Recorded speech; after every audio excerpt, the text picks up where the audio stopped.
ప్రభు అయిన యేసుక్రీస్తు నామములో మీకు అందరికీ వందనాలు తెలియజేస్తూ ఉన్నాను. చాలా మంచిది ఇక్కడ దేవుని సన్నిధిలో వీళ్ళందరూ కలుసుకోవడం. ఆమేన్. మీరంతా క్షేమంగా ఉన్నారని నేను భావిస్తూ ఉన్నాను. సో ఈ దినాన నేను దాచబడిన మన్నా అనే ఆ యొక్క వర్తమానాన్ని నేను తీసుకొని రాదలిచి ఉన్నాను. హల్లెలూయా. దాచబడిన మన్నా.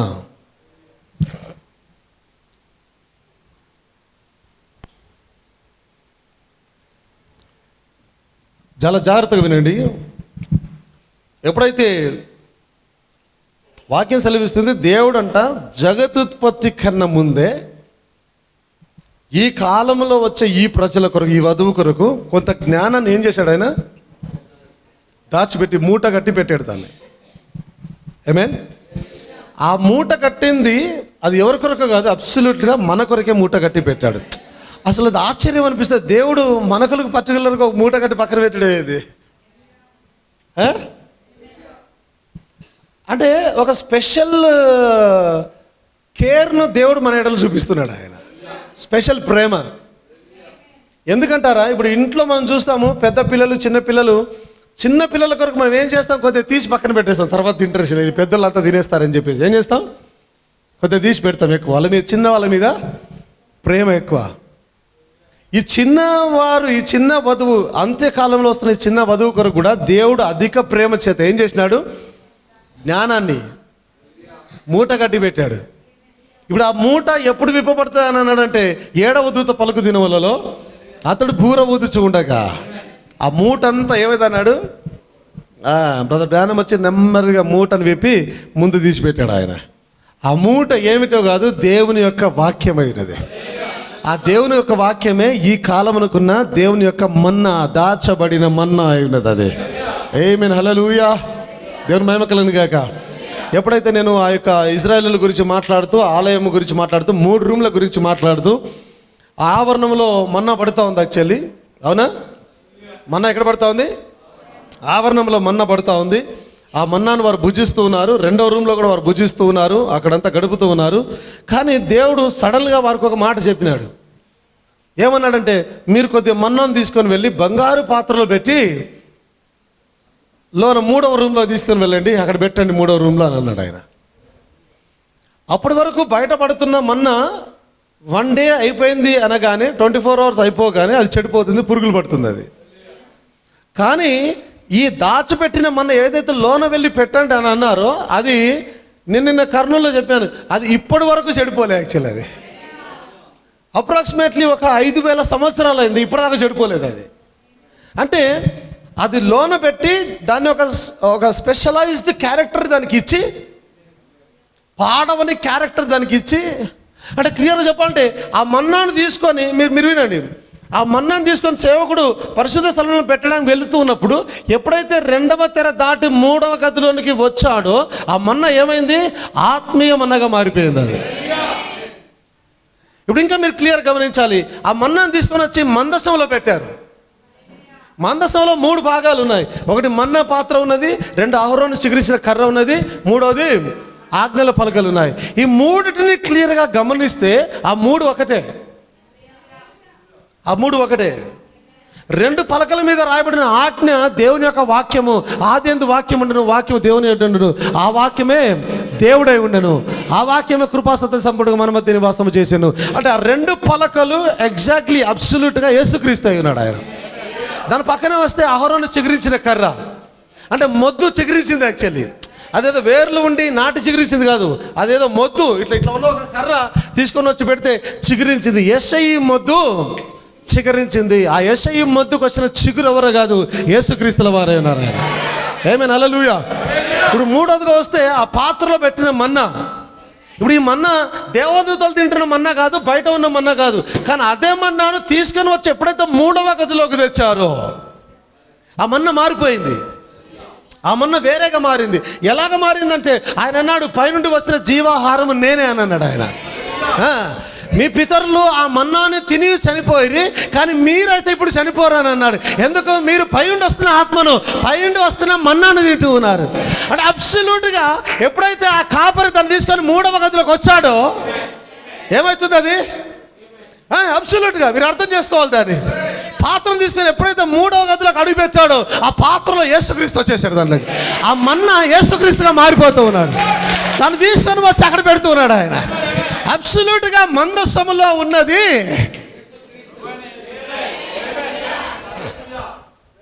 ఇక అక్కడ పెట్టింది 3 విషయాలు పెట్టాడు. అవునా, 3 భాగాలు పెట్టాడు. ఏమేమి పెట్టాడు? పలకలు, ఎవరైనా చికిత్స కర్ర, మన్నా పాత్ర. నేను 3 గురించి బోధిస్తూ మాట్లాడి ఉన్నాను. దేవుడు 3లో తనను చూపించుకుంటూ ఉన్నాడు, 3లో తనను బయలుపరుచుకుంటూ ఉన్నాడు. ఇప్పుడు ఈ 3 ఎందుకు? ఇప్పుడు ఇక్కడ కూడా 3 పెట్టాడు ఎందుకు? 4 పెట్టల, 5 పెట్టల, 6 పెట్టల, 3 పెట్టాడు ఎందుకు అంటే 3 ఎందుకు పెట్టాడంటే తన ప్రణాళికను మొత్తము మందసంలోనే పెట్టాడు ఆయన. తండ్రి, కుమార, పరిశుద్ధాత్మ 3ని తీసుకొని వచ్చి పెట్టాడు. కానీ ఆ 3 ఎక్కడ ఉన్నాయి? మందసంలోనే ఉన్నాయి. ఈ 3 ఉన్నాయి కానీ 3 వేరు కాదు, 3 ఒక్కటే. పరలోకమందు సాక్ష్యం ఇచ్చేవారు 3 ఉన్నారు. తండ్రి, కుమార్, తండ్రి, వాక్యము, పరిశుద్ధాత్మ. ఆ 3 ఒక్కటే. తెలుగులో రాయబడింది ఏకీభవించి ఉన్నారు. నో, ఇంగ్లీష్లో రాయబడింది దీస్ 3 ఆర్ 1. ఈ 3 ఒకటే. ఈ మందసములో ఉన్న ఈ 3 కూడా ఒకటే. దేవుని వాక్యం ఎంత అద్భుతంగా ఉంటుంది. యాక్చువల్లీ ఆ కనెక్షన్ ఎలా ఇస్తాడు దేవుడు చూడండి వాక్యానికి. ఏమేన్ దేవుని స్తోత్రం కలిగింది కాక. ఎలాగో ఆయన ఛాయలను తీసుకొని వచ్చి ఆ వాక్యాన్ని ఎలా చూపించి ఎలా తన వధువును బలపరుస్తూ ఉన్నాడు చూడండి. ఆయన గొప్ప దేవుడై ఉన్నాడు. ఆయన ఏమేన్ శక్తి కలిగిన దేవుడై ఉన్నాడు ఆయన. సో ఈ మన్నాను నేను మొన్న పోయిన 2-3 ప్రసంగాల్లో చెప్పాను. ఎందుకు వీళ్ళందరూ తింటూ ఉన్నారు? ఓకే, వీళ్ళందరూ తింటూ ఉన్నారు. బయట ఉన్నవారు ఇజ్రాయెల్ అందరూ తింటూ ఉన్నారు. వారందరూ తింటూ ఉంటే దేవుడు నాకు డౌట్ వచ్చింది. ఎందుకు దాన్ని లోపల పెట్టమన్నాడు తీసుకొని వచ్చి? అవసరం ఏముంది లోపల ఎందుకు పెట్టమన్నాడు అని బాగా ఆలోచన చేస్తా అంటే దేవుడు మన్నాను కురిపిస్తూ ఉన్నాడు. ఓకే, వీళ్ళందరూ తింటూ ఉన్నారు. దేవునికి సడన్గా గుర్తుకొచ్చింది, చిన్న కుమారుడు గుర్తుకొచ్చినాడు. పెద్ద కుమారుడు బాగానే తింటూ ఉన్నాడు. ఇక్కడ ఉన్నాడు కదా ఆల్రెడీ చిన్న కుమారుడు. మోసేకి ఆ చర్చ్కి ఆయన మన్నాను కురిపిస్తున్నప్పుడు చిన్న కుమారుడు ఎక్కడున్నాడు? ఆయన తలంపులలో. ఎవరా చిన్న కుమారుడు? మనమే. ఆయన తలంపులో ఉన్నాడు. ఇప్పుడు పెద్ద కుమారుడు బాగానే తింటున్నాడు, మరి రాబోతున్నాడు కదా, ఎట్ట చేసేది? అలుగుతాడేమో, వాళ్ళకి పెట్టినా నాకు పెట్టలేదు అంటాడేమో, వీళ్ళకి పెడితే హక్కు వాళ్ళకు కూడా ఇవ్వాలి కదా నేను. ఏమేన్ హక్కులో ఆస్తిలో అందరూ వారసులే కదా. పెద్ద కుమారుడు ఎంత వారసులు? అవునా? ఆస్తి సమానంగా వేస్తారా లేదా? అవునా లేదా? నాకు స్తోత్రం కలిగింది కాక. అయితే ఆయన ఏం చేశాడు? అది కుమ్మరిస్తున్నప్పుడు ఆయన సడన్గా అరే నా పిల్లలు ఉన్నారే, నా భార్య రాబోతా ఉంది, నా భార్య కూడా ఇది ఇవ్వాలి నేను. వీరంతా శారీరక ఇజ్రాయెల్ అయితే ఆత్మీయ ఇజ్రాయెల్ కూడా రాబోతా ఉంది. శారీరక ఇజ్రాయెల్కి అది ఇస్తే ఆత్మీయ ఇజ్రాయెల్ కూడా ఇవ్వాలి. ఏమైంది? స్తోత్రం కలిగింది కాక. మరి శారీరక ఇజ్రాయెల్లకు శారీరకమైన మన్నా ఇస్తే ఆత్మీయ ఇజ్రాయెల్లకు మరి ఆత్మీయ మన్నా ఎవరంటే ఆయన అన్నాడు స్వయంగా నేనే వారికి ఆత్మీయ మన్నా అని. అందుకే రంగంలోకి రాగానే ఆయన అంటున్నాడు పరలోకం నుండి దిగి వచ్చిన జీవాహారము నేనే. మీ పితరులు మన్నాను తిని చనిపోయారు, కానీ ఈ ఆహారం ఎవడు తింటాడో వాడు నిత్య జీవం గలవాడు అన్నాడు ఆయన. ఏమేనా? వారు నిత్య జీవం కలిగిన వారు అంటే ఒక 5,000 సంవత్సరాల తర్వాత వచ్చే, లేదా 4,000 సంవత్సరాల తర్వాత, 3,000 సంవత్సరాల తర్వాత వచ్చే వధువు కొరకు దాచిపెట్టమన్నాడు దాన్ని ఆయన. ఏమేన్? ఒకవేళ అదే మన్నా తెచ్చి దాచిపెట్టారనుకో అది రాత్రిలో పాడైపోతుంది. ఈ పాడవని మన్నా వీరికి ఇవ్వాలి, పాడవకుండా దాన్ని ఉంచాలి అక్కడి దాకా. ఎందుకంటే వీరు వచ్చేసరికి 3,000 సంవత్సరాలు 4,000 సంవత్సరాలు పడుతుంది. అప్పటిదాకా అది పాడవకుండా ఉంచాలి. పాడవకుండా ఉంచాలంటే దానిలోకి ఏం కావాలి? జీవం రావాలి దాంట్లోనికి. ఏమేనా? వారు తింటున్న మన్నాలో జీవం లేదు, అందుకే రాత్రి కాగానే పాడైపోతుంది అది. కానీ ఈ మన్నా లోన పెట్టింది నా 3,000 సంవత్సరాలు 4,000 సంవత్సరాలు పాడవడం లేదు అంటే ఆ మన్నాలోకి ఏమొచ్చింది? దేవుని జీవం వచ్చింది దానిలోకి. దేవుడు తనను తనగా మన్నాలను కుమరించుకొని ఆ మన్నాను శారీరక మన్నాను మార్చివేసి ఆత్మీయ మన్నాగా చేసి తన బతుకు భోజనాన్ని ఇస్తూ ఉన్నాడు ఆయన. ఇప్పుడు అదే జరుగుతా ఉన్నది. ఆ దాచబడిన మన్నానే ఇక్కడ కుమ్మరించబడతాడు. యాక్చువల్లీ ఆ దాచబడిన మన్నానే దేవుడిని వడ్డిస్తూ ఉన్నాడు ఆయన. ఆ దాచబడిన మన్నానే ప్రైజ్ ది లార్డ్ నువ్వు లాక్కునే ప్రయత్నం చేస్తూ ఉన్నావు, నువ్వు పొందుకునే ప్రయత్నం చేస్తూ ఉన్నావు. ఎంత ఇస్తే అంత, దేవుడు ఎంత కుమ్మరిస్తే అంత. Praise the lord. దేవుడు పైనుంచి కుమరిస్తున్నాడట. ఏం జరుగుతా ఉంది? పైనుంచి వర్షం పట్టడుగా పడతా ఉంది. ఆయన లేదా అంత్యకాలమున అంత్య దినములందు అందరి మీద కుమ్మరించేదనంటే పైనుంచి, అరే పైనుంచి కుమ్మరించేదని. అందుకే వారు ఎప్పుడైతే మేడగదిలో ఉన్నారో ఎక్కడి నుంచి వచ్చింది? వచ్చి వారిని నింపేది. వారి మీద వర్షంలాగా పడిపోయింది. అగ్ని నాలుకలాగా విభజింపబడే విధంగా వర్షంలాగా పైనుంచి వస్తున్నాయి, విభజింపబడి వారి మీద నింపేసింది. పైనుంచి పడుతూ ఉంటుంది. దేవునికి స్తోత్రం కలుగును గాక. ఆయన అన్నాడు, ఈ ఆహారం కూడా పైనుంచి వచ్చిందని అంటూ ఉన్నాడు ఆయన. దేవుని మహిమ కలుగును గాక. హల్లెలూయా, హల్లెలూయా. దేవునికి స్తోత్రం కలుగును గాక. ఆమేన్. దేవుడు మన్నాను దాచిపెట్టాడు. ఆమేన్. వారికేమో దేవదూతల ఆహారం యాక్చువల్, అది దేవదూతలు తినే ఆహారం. అది తెల్లగా కొత్తిమీర గింజల వలె తెల్లగా ఉందంట. అంటే ఒక రకంగా చెప్పాలంటే మంచు పడుతుంది కదా, అట్ట పడుతూ ఉంది. తెల్లగా మంచులాగా పడుతూ ఉంది. అది పడ్డదాన్ని వారు వెళ్తూ ఉన్నారు, బయటకు వెళ్తున్నారు, తీసుకుంటున్నారు, గిన్నెలు డిష్లను నింపుకుంటున్నారు, ఎవరికి ఎంత కావాలో తీసుకొని వస్తూ ఉన్నారు. ఆమేన్. హల్లెలూయా. దేవునికి స్తోత్రం కలుగును గాక. పైనుంచి పడుతూ ఉంది.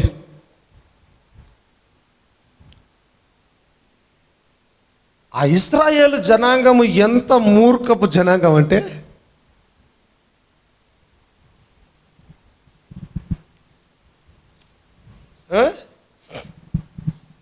అబ్సల్యూట్గా రేపటి కొరకు దాచిపెట్టుకోవడం అవసరమా? ఏమి ఇప్పుడు నువ్వు ఒక బకెట్ పట్టుకున్నావు, పోయినావు బయటికి ఏరుకోవడానికి, చూస్తే వర్షంలాగా పడ్డది, మొత్తం నిండిపోయింది బయట. మన ఎంతమంది ఏరుకుంటున్నారు? 20 లక్షల జనాభా ఉన్నారు. అంతమందికి కురిసిందంటే అర్థం చేసుకోండి. బయటికి వెళ్ళి ఏరుకుంటున్నావు, నీకు తెలియదా? నువ్వు అడగగా, సేవకుడు ప్రార్థన చేయగా, నువ్వు అడగడం ఘోరంగా అడగడం కూడా మంచిగా అడగలే. ఎందుకు తెచ్చినావు చంపడానికి ఇక్కడికి? అక్కడ బాగుండే, అక్కడ కీరకాయలు దోసకాయలు ఇదే మాట్లాడినారు వాళ్ళు బ్రదర్, సీరియస్గా. కీరకాయలు దోసకాయలు వెల్లుల్లి బాగుండాడా? ఎందుకు తెచ్చినావు సావడానికి? ఇక్కడ తీసుకొచ్చినావు చంపడానికి? సమాధులు లేవని తెచ్చినావు ఇక్కడికి?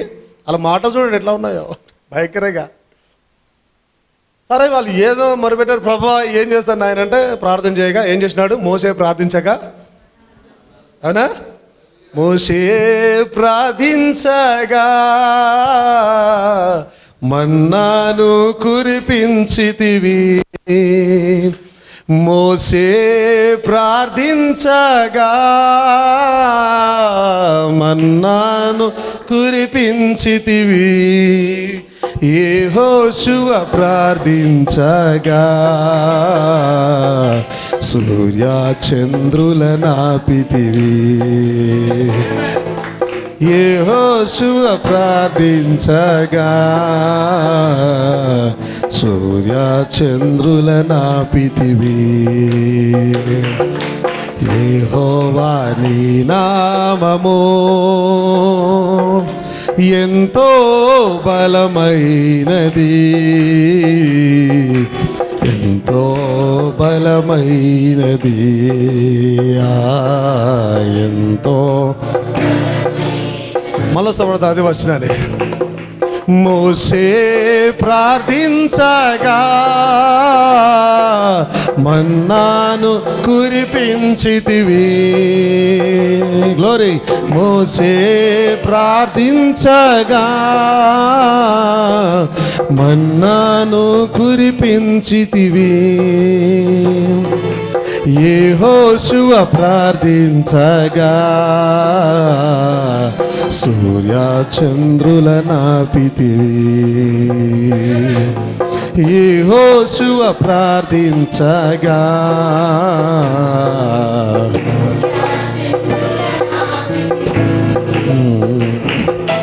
యెహోవా నీ నామము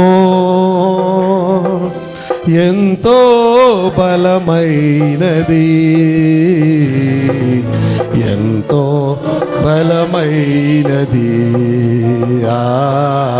ఎంతో బలమైనది. యెహోవా నీ నామము. బకెట్ పెట్టుకుని పోయినాడు. అని ఉన్నారా? వచ్చేసారా రిటర్న్? చేతిలో బకెట్ ఉందా?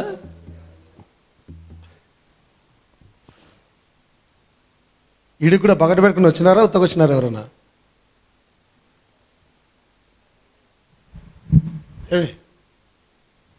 బకెట్ తెచ్చినారా లేదా బకెట్స్?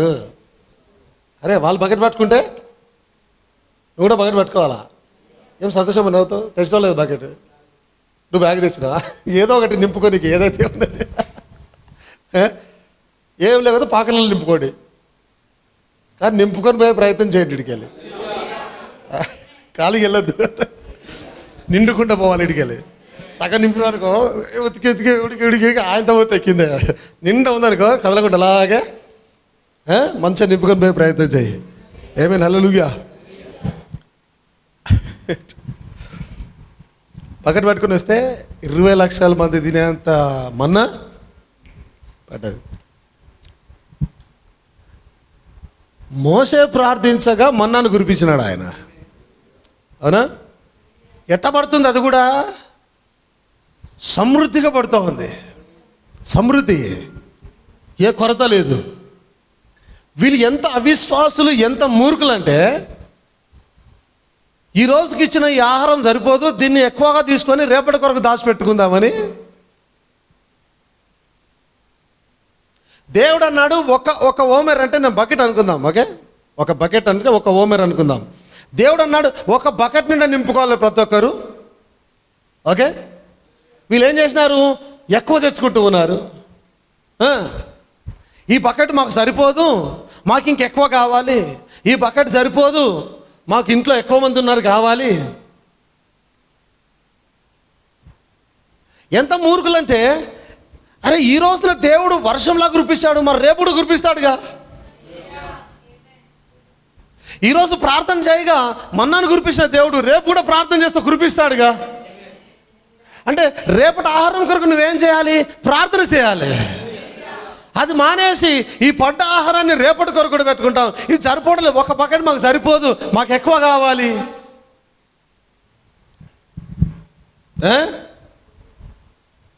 మా సేవకుడు బోధిస్తున్నది మాకు సరిపోదు, మాకు ఎక్కువ కావాలి.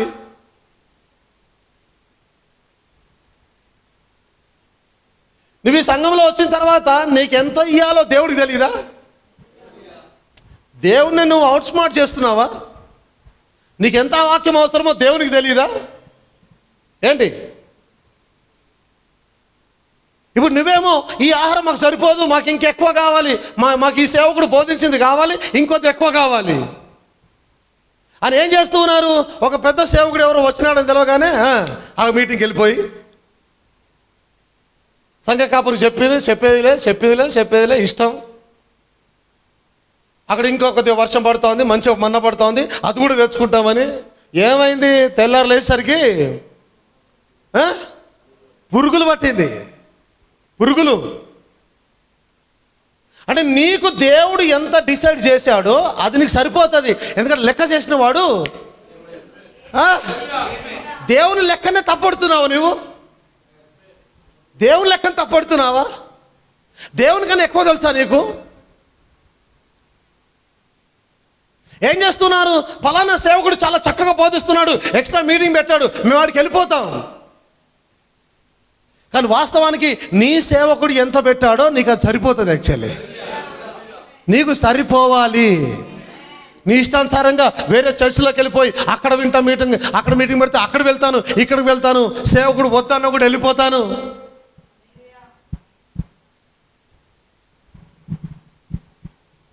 సేవకుడు బాధపడ్డా సరే నేను వెళ్ళిపోతాను.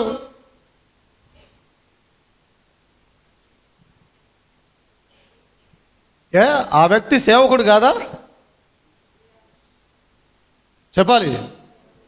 ఆ వ్యక్తి సేవకుడు కాదా? అభిషేకించబడలేదా? దేవుడు తన ద్వారా మాట్లాడడం లేదా? మాట్లాడింది దేవుడు చెప్పిన వాక్యం గుర్తుకు రావడం లేదా? ఒక్కొక్కరికి ఒక్కొక్క మెజర్ చొప్పున ఇస్తానని అన్నాడు.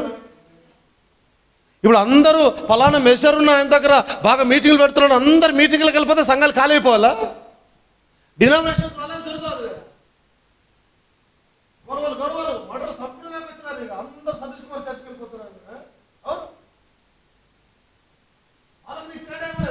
ఒక సంఘ కాపురు ఉన్నాడు, నీకంటూ ఒక తండ్రి ఉన్నాడు, నీకంటూ ఒక భర్త ఉన్నాడు, ఆయన నీ యొక్క శిరస్సు అయి ఉన్నాడు. ఆమేన్. మీకు వాక్యం అర్థమవుతుందా? క్రీస్తు ఏమైనాడు? శిరస్సు అయి ఉన్నాడు. క్రీస్తు భర్తకు శిరస్సు అయిన లాగా భర్త భార్యకు శిరస్సు అయి ఉన్నాడు ఆయన. ఇప్పుడు ఈయన ఆత్మీయ భర్తగా సంఘానికి ఉన్నాడు అంటే సంఘానికి ఈయన శిరస్సు అయి ఉన్నాడు. ఈయనకు శిరస్సు క్రీస్తు దేవుడు. అంటే ఈయన దేవునికి లోబడాలి, ఈయనకు లోబడాలి. ఈయన ఎంత చెప్తే అంతలో ఉండాలి, ఏది చెప్తే దాన్ని వినాలి, అలాగనే ముందుకు వెళ్ళాలి. దేవునికి స్తోత్రం కలండి గాక. ఎత్తబడే విశ్వాసము నీకు ఎంత ప్రత్యక్షత ఉందనే దాంట్లో లేదు, నువ్వు ఎంతగానో వాక్యానుసారం జీవిస్తున్నావు అనే దాంట్లోనే ఉన్నది. యాక్చువల్లీ నీకు ప్రత్యక్షత బాగా ఉన్నంత మాత్రాన నువ్వు ఎత్తబడతావని లేదు. దయ్యాలు కూడా చాలా చక్కగా బోధిస్తాయి. దయ్యాలు, దురాత్మలు, వ్యభిచారం చేసేవారు కూడా చక్కగా బోధించగలుగుతారు. అది కాదు, నువ్వు ఎంత వాక్యానుసారం జీవిస్తున్నావు అనేది. ఆయన అన్నాడు, మీరు ఒక్కొక్కరు ఒక్కొక్క హోంవర్క్ చెప్పుకొని నింపుకోండి అంటే వాళ్ళు ఎక్కువ తెచ్చుకున్నారు. దేవుని లెక్కలు నువ్వు తప్పడుతున్నావా? దేవుడు అన్యాయస్తుడా? ఒక రకంగా ఆలోచన చేద్దాం. ఏం జరిగిందంటే, సపోజ్ నా ఇంటికి ఓకే, నీకు ఒక బాకెట్, నీకు ఒక ఓమర్, నీకొక ఓమర్, నీకొక ఓమర్, నీకొక ఓమర్, ఓమర్ ఓమర్, అవునా? ఇక్కడనే లెక్కలు తీద్దాం. మీకు ఎంతమంది పిల్లలు? ఒక్కరు. మీకు దేవుడు అన్యాయస్తుడు కదా కాదా? దేవుడు అన్యాయస్తుడు. ఒక పిల్ల ఉన్న వాళ్ళకి ఒక ఓమర్ ఇచ్చినాడు, ఇద్దరు ఉన్న వాళ్ళకి ఒక ఓమర్ ఇచ్చినాడు, నలుగురు ఉన్న వాళ్ళకి ఒక ఓమర్ ఇచ్చినాడు. అట్టట లెక్క తేలుతుంది.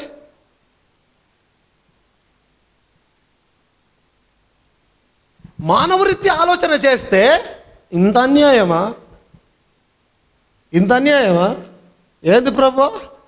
రాజేంద్రకు ఒక బకెట్ ఇస్తేవి, నాకు ఒకటే బకెట్ ఇస్తేవి, ఆయనకు ఒకటే పాప, నాకు నలుగురు ఉన్నారు, ఎట్లా బతికేది మేము?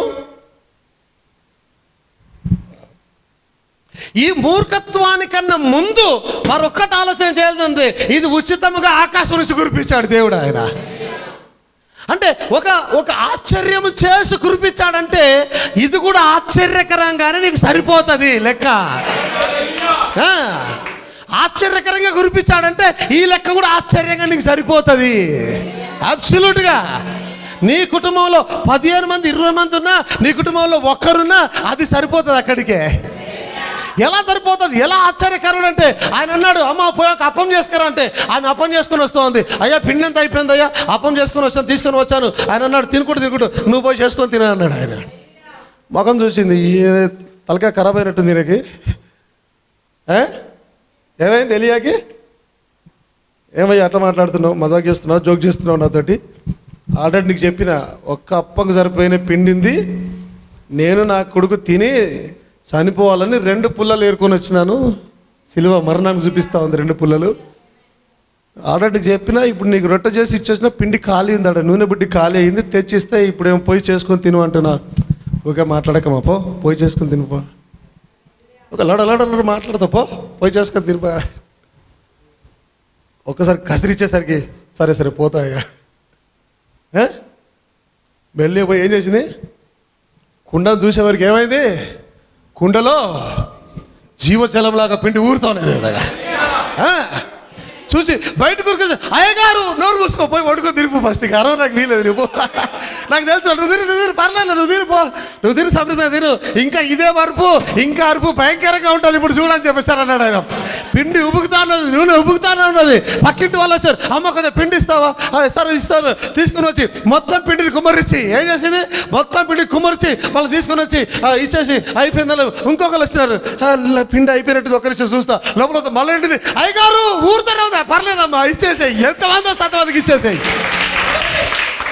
ఊరు లైన్గా వచ్చింది. అక్కడ 3 సంవత్సరాలు ఊరు లైన్గా వచ్చింది. అందరికీ తీసుకొని ఇస్తానే ఉన్నది ఆమె. స్తోత్రం కలుగును గాక. ఆమేన్, హల్లెలూయా. అందరికీ ఇస్తానే ఉన్నాడు ఆయన. ఏం జరుగుతుంది? ఆ కుండ ఖాళీ చేయగానే కుండలు మరలా ఖాళీ చేయగానే మరలా పిండి ఊరుతా ఉంది. మరలా ఖాళీ చేయగానే మరలా ఊరుతా ఉంది. దేవుని స్తోత్రం కలుగును గాక. ఆయన అన్నాడు, పేతురు మీరే అందరు భోజనం పెట్టండి అని అన్నాడు ఆయన. అయ్యా ఏం ప్రభు అట్లా మాట్లాడుతున్నారు? ఒకరున్నారు, ఇద్దరున్నారు, 5,000 మంది ఉన్నారు ఇక్కడ. ఎట్లా పెట్టాలి బ్రో? ఏం కాదు పెట్టండి, మీరే పెట్టండి అన్నాడు. పేతురు అట్ట పోయి ఏం చేద్దాము, వాళ్ళ దగ్గర ఏమైంది, ఆయనకి ఇంతమందికి భోజనం పెట్టుకుంటాడు. ఆడికెళ్ళి యూదా దగ్గర పోయి, యూదా ఏమైనా డబ్బు ఎవరు ఉందా? ఎంత 200 రూపాయలు ఉన్నాయి, ఏం లేవు. అది ఎట్లా చేసేది? ఆయనేమో మీరే భోజనం పెట్టండి అంటాడు, ఎట్లా చేసేది? అటు ఇటు చూస్తే ఎవరి దగ్గర ఏమైనా ఉందా అంటే ఓ బాలుడు వచ్చినాడట. ఓ బాలుడు వచ్చి, నా దగ్గర ఏమున్నాయి?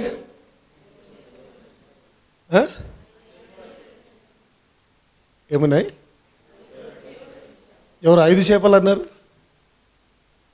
మీ దగ్గర ఇంకో బైబిల్ ఉంది, 5 రొట్టెలు 2 చేపలు ఉన్నాయి. పర్లేదు తీసుకురాడు ఆయన, ఇట్స్ ఓకే. తీసుకొని వచ్చి యేసు ప్రభు చేతిలో పెట్టాడు. ప్రభా ఇగో ఇదే ఉన్నాయి నాయనా. ఆ బాబు దగ్గర ఇట్స్ ఓకే, దట్స్ ఎనఫ్ అన్నాడు ఆయన. That's enough. 5,000 మంది కాదు, ఇంకెంతమంది చేస్తారు తీసుకురాపండి, దట్స్ ఎనఫ్ అన్నాడు. అడే ప్రభా ఏం జరగబోతోంది ఇక్కడ? అన్నాడు, గంపని పైకి ఎత్తి, తండ్రి నీకు కృతజ్ఞతాస్తుతులు చెల్లిస్తూ ఉన్నాను అని కింద పెట్టి తీసుకుపోయి పని చేయాలన్నాడు ఆయన. పేతురు ముఖం చూస్తాడు. పేతురు ఏం చేస్తున్నాడు? గబాటుకొని పని చేయాలా? ఓ పని చేయి.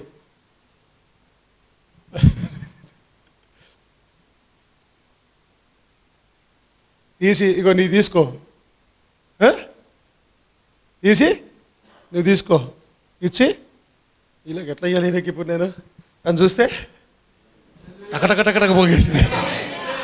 మన ఒడ్ల గిరికేస్తే పేలాలు పటపట వస్తాయా? అరే ప్రభువా, ఇట్స్ ఓకే, అది చేసేది. తీసి విజయ్కి ఇచ్చినాడు. ఓకే, చూస్తే మళ్ళీ పటపట వచ్చేసా. అప్పుడు పిలుస్తా ఉన్నాడు, ఆంధ్రయ్య, యాకోబు, యోహాను, తొందరగా ఇక్కడ మీరు ఇక్కడ. మన పరిచర్య ఆశీర్వదించబడుతూ ఉన్నది, ఇక్కడ మన పరిచర్య గొప్పగా పోతా ఉన్నది. దేవుని ఆత్మ మన పరిచర్యలో పనిచేస్తా ఉన్నది. గంపలు తీసుకొని వస్తున్నారు. Praise the lord. గంపలు కుమ్మరిస్తున్న కొద్ది ఏమైతా ఉంది, అందరి కళ్ళ ముందే. ఆశ్చర్యకర విషయం ఏంటంటే అందరూ చూస్తుండగానే ఊరుతా ఉంది. ఆ విధంగా జీవజలము, జీవహారం లాగా ఊరుతా ఉన్నది. ఆ విధంగా పైకి వస్తా ఉన్నది. ఆ విధంగా వచ్చిన పంచుకుంటూ పోయినారు. అందరికి అయిపోయిన తర్వాత 8 మిగిలాట, 12 గంపలు మిగిలినాయట. లెక్క చూడండి, లెక్కలు ఏం తేడాలే. ఎందుకు? పనివాడు జీవితానికి వాక్యంలో ఉంది, పనివాడు జీతానికి పాత్రుడు. 12 ఎందుకు మిగిలినాయంటే ఈ 12 మంది పని చేసినారు, తలా ఒక కంపెనీ ఇచ్చేసినాడు. ఎంజాయ్. ఇప్పుడు ఇక వీళ్ళు ఆ కంపెనీ ఇప్పుడు తింటారు, అంతకాలం తినరుగా. పోయి ఆ గంపలో చేపలు కొన్ని అమ్ముకొని, కొన్ని ఇంట్లో తినుకొని, కొన్ని బాధలు తీర్చుకొని, ఏమేన్ హల్లెలూయా, దేవునికి స్తోత్రం కలుగును కాక, దేవునికి మహిమ కలుగును కాక, ఆమేన్. ఆకాశం నుంచి మన్నాను కురిపిస్తున్నాడు, బుద్ధి లేకుండా ఏం చేస్తున్నారు? రేపటి కొరకు.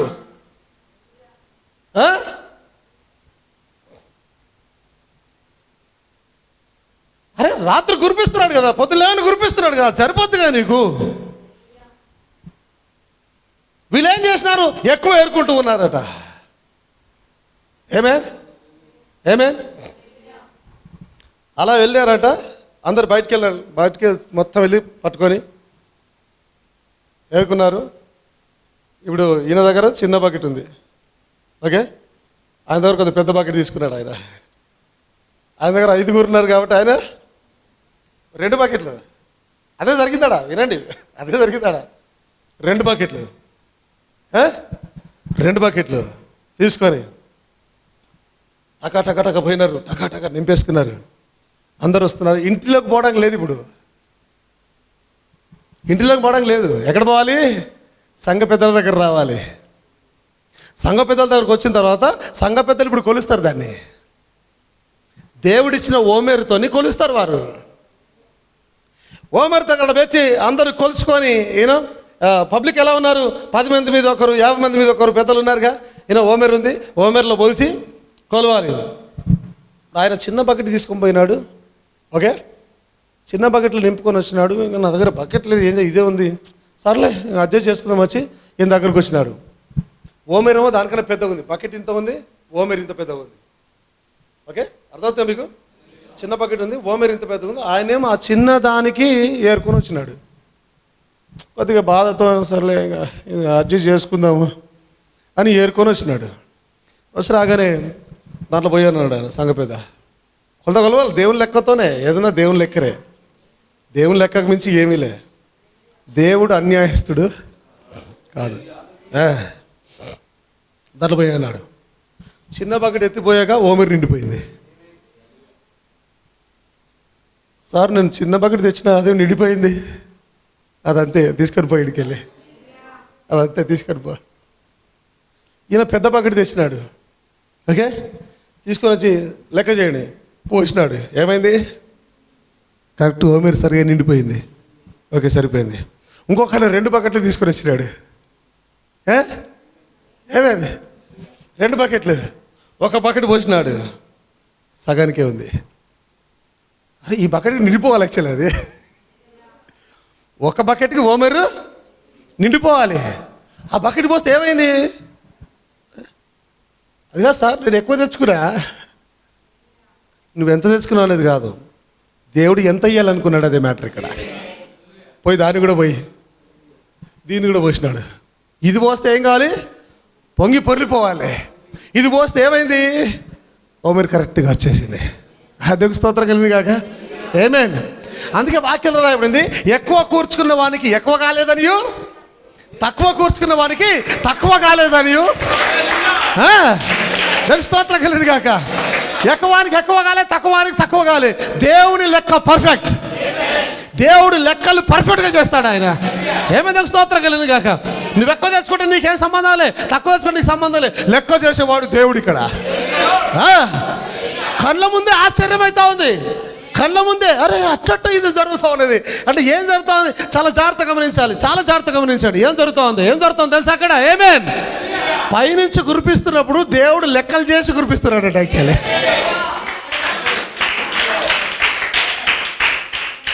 ఇప్పుడు ఈయన కొరకు ఒక్క ఓమెరు, ఆయన కొరకు ఒక్క ఓమెరు, చిట్టుబాబు కొరకు అని ఒక్క ఓమెరు పైనుంచి కురిపించినాడు. ఇప్పుడు నువ్వు ఎంత ఏరుకున్నా అంతే వస్తుంది. నువ్వు లారీ తెచ్చి ఏరుకొని బాగా పోసినా అది లోపలికి వెళ్ళిపోతుంది. అంటే ఓమెరులోకి లెక్క ఆడికే సరిపోతుంది. దేవుని స్తోత్రం కలిగింది కాక. దేవుని లెక్క పర్ఫెక్ట్. దేవుడు అన్యాయస్తుడు కాదు. దేవుడు చేస్తానంటే చేసి తీరుతాడు ఆయన.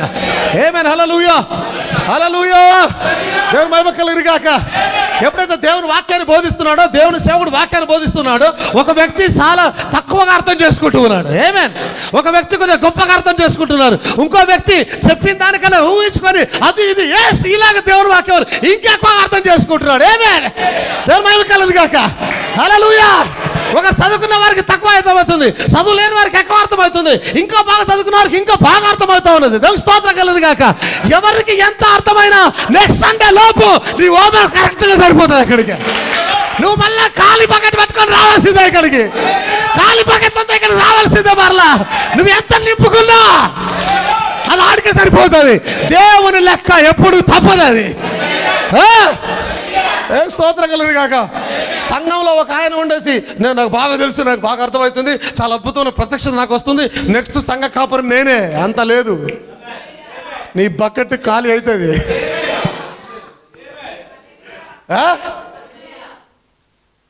తమనే ఇదే పెడతావా? నీ బకెట్ ఖాళీ అవుతుంది.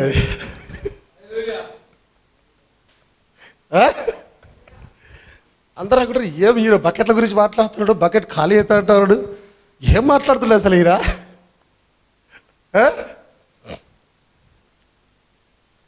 వచ్చే సండే లోపు నువ్వు మళ్ళీ ఇంటి నుంచి ఖాళీ బకెట్ పట్టుకొని ఈరోజు మళ్ళీ దేవుడు నాతో ఏమైనా మాట్లాడతాడని రావాలని. అలాగే వస్తున్నాం మనం, అలాగే వస్తాము. అది దేవుడు పెట్టిన లెక్క. అందరూ సమానం ఆయన ముందు. పెద్ద లేరు, చిన్న లేరు, అందరూ ఈక్వల్ అయినారు ఆయన ముందు. దేవుని స్తోత్రం కలిగింది కాక. ఆమేన్. బ్రదర్ బ్రానమ్ అంటాడు, సంఘ విశ్వాసులు ఎన్నటికీ తమ జీవితంలో సంఘ కాపరికి మించినటువంటి జ్ఞానం సంపాదించలేదు ఎలాగైనా సరే. ఆమేన్. హల్లెలూయా. ఎందుకంటే లెక్క పెట్టిన వాడు దేవుడు, తలాంతు ఇచ్చిన వాడు దేవుడు, వరమునిచ్చిన వాడు దేవుడు. నీకు కూడా వరాన్ని దేవుడు ఇవ్వాలి. వరము వేరు, నువ్వు అంగీకరించడం వేరు. ఆమేన్. ప్రార్థన చేయగా కురిపించడం వేరు, బకెట్ పట్టుకొని ఏరుకోవడం వేరు. యాక్చువల్లీ మోసే ప్రార్థనలో ఉన్న సమృద్ధి నీ బకెట్లో ఉండదు. చాలా జాగ్రత్త. ఆ బకెట్ గా నువ్వు కనుక ఇచ్చిపోయినావు అనుకో, ఇక్కడ ప్రార్థన చేస్తూ పడుతోంది, 20 లక్షల మందికి పడతా ఉంది. నీ చేతిలో కేవలం బకెట్ మాత్రమే ఉంది. నువ్వు ఎంత ధ్యానం చేసినా, ఎంత ఏం చేసినా, నువ్వు మాట ఇంకొక బకెట్ చేసుకోగలుగుతావు, దాన్ని ఇంకొక 2 బకెట్లు చేసుకోగలుగుతావు. కానీ మోసే ప్రార్థన చేయగా, మోసే వాక్యాన్ని బోధించగా 20 లక్షల మందికి దేవుని వాక్యం కుమరించబడతాడు. అక్కడ నువ్వు ఎంత చేసి నీ బకెట్ ఎక్కువ చేసుకోగలుగుతావు? నో.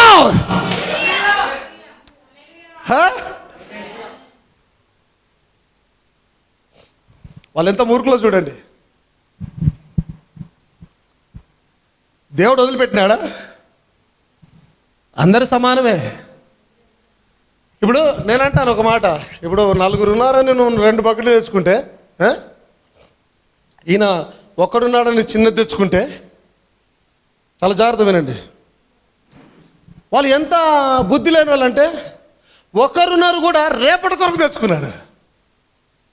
ఒక్కరున్నారు కూడా ఏం చేసినారు, 2 బకెట్లు తీసుకొని పోయి రేపటి కొరకు కూడా తెచ్చుకొని పెట్టుకొని ఉన్నారు. దేవుడు ఎవరు పిచ్చోడా? నేనేమంటాను, దేవుడు నువ్వు ఇష్టం వచ్చినంత నువ్వు ఏరుకోవచ్చు అని పెట్టలేదు. ఆయన అన్నాడు అందరూ ఒక్క ఓమెరు చొప్పున తీసుకోవాలి, అందరూ ఒక్క ఓమెరు చొప్పుననే తీసుకోవాలి, అంతకన్నా ఎక్కువ తీసుకోవడం లేదు. అట్లా చెప్పిన తర్వాత కనుక ఒకవేళ నువ్వు అంతకన్నా ఎక్కువ తీసుకపోతే దాన్ని దేవుడు ఆశీర్వదిస్తే ఆయన దేవుడే కాదు. ఇప్పుడు ఆయన వాక్యానికి ఆయన లోపడతాడు, ఆయన వాక్యం ప్రకారం ఆయన జీవిస్తాడు, ఆయన వాక్యం ప్రకారం ఆయన చేస్తాడు ఖచ్చితంగా. నువ్వెంత ఎక్కువ తెచ్చుకున్నా దాన్ని సమానం చేస్తాడు, నువ్వెంత తక్కువ తెచ్చుకున్నా దాన్ని ఫిల్అప్ చేస్తాడు ఆయన. ఏమైంది? స్తోత్రం కలిగిన కాక. ఈ వాక్యాన్ని మీరు చాలా జాగ్రత్తగా గమనించండి. అందుకే సంఘంలో ఎప్పుడో కానీ ఎవరైతే మీరు కష్టపడుతున్నారో, ఉద్యోగాలు చేస్తున్నారో, సంపాదిస్తున్నారో, మీరు ఇచ్చిన దశభాగంలో బట్టి నీ చిన్న ఉద్యోగమైనా నీకు సమృద్ధిగానే ఉంటుంది, నీది పెద్ద ఉద్యోగమైనా నీకు సమృద్ధిగానే ఉంటుంది. అర్థమవుతుందా? ఇప్పుడు చిన్న ఉద్యోగం వాళ్ళు అప్పుల పాలై బాగా అడుక్కోదని దశభాగాలు ఇచ్చినాక కూడా ఇదైపోయిన కష్టాలు పడుతున్నాం లేదే. నీ చిన్న ఉద్యోగమైనా దాంట్లో నీకు సమృద్ధిని ఇచ్చాడు ఆయన. అవునా? సాక్ష్యం అదంతా కూడా. నీ చిన్న ఉద్యోగమైనా దాంట్లో సమృద్ధి ఇచ్చాడు, ఎంత పెద్ద ఉద్యోగమైనా దాంట్లో అంతే సమృద్ధిని ఇచ్చాడు. అంటే దేవుడు లెక్కలు మీరడట్టి పరిస్థితిలో దేవుని మహిమ కలుగును గాక. హల్లెలూయా. దేవుని దృష్టిలో అందరూ సమానమై ఉన్నారు. ఏమైనా ఆ దినాలలో నేను చెప్పాను, ఆ దినాలలో పెళ్లి చేస్తే పెళ్లి కుమారట అందరిని పెళ్లికి పిలిస్తే పెళ్లికి పెద్ద ఏమన్నట డోర్లు నిలబడ్డట. ఆయన డోర్లు నిలబడి ఏం చేస్తాడు, వచ్చిన వారందరి మీద పెళ్లి వస్త్రం కప్పుతాడు. పెళ్లి వస్త్రం బయటికి వెళ్ళి వస్తూ పెళ్ళికి వస్తూ పోయేది పెళ్ళికి కదా అని ఒక ఆమె 20,000 పట్టు చీర కట్టుకొని వచ్చిందట. 20,000 రూపాయల వెళ్ళిపోతున్నాం కదా, బాగా కనిపించాలా. 20,000 రూపాయల పట్టు చీర కట్టుకుని ఒక ఆమె వచ్చిందట.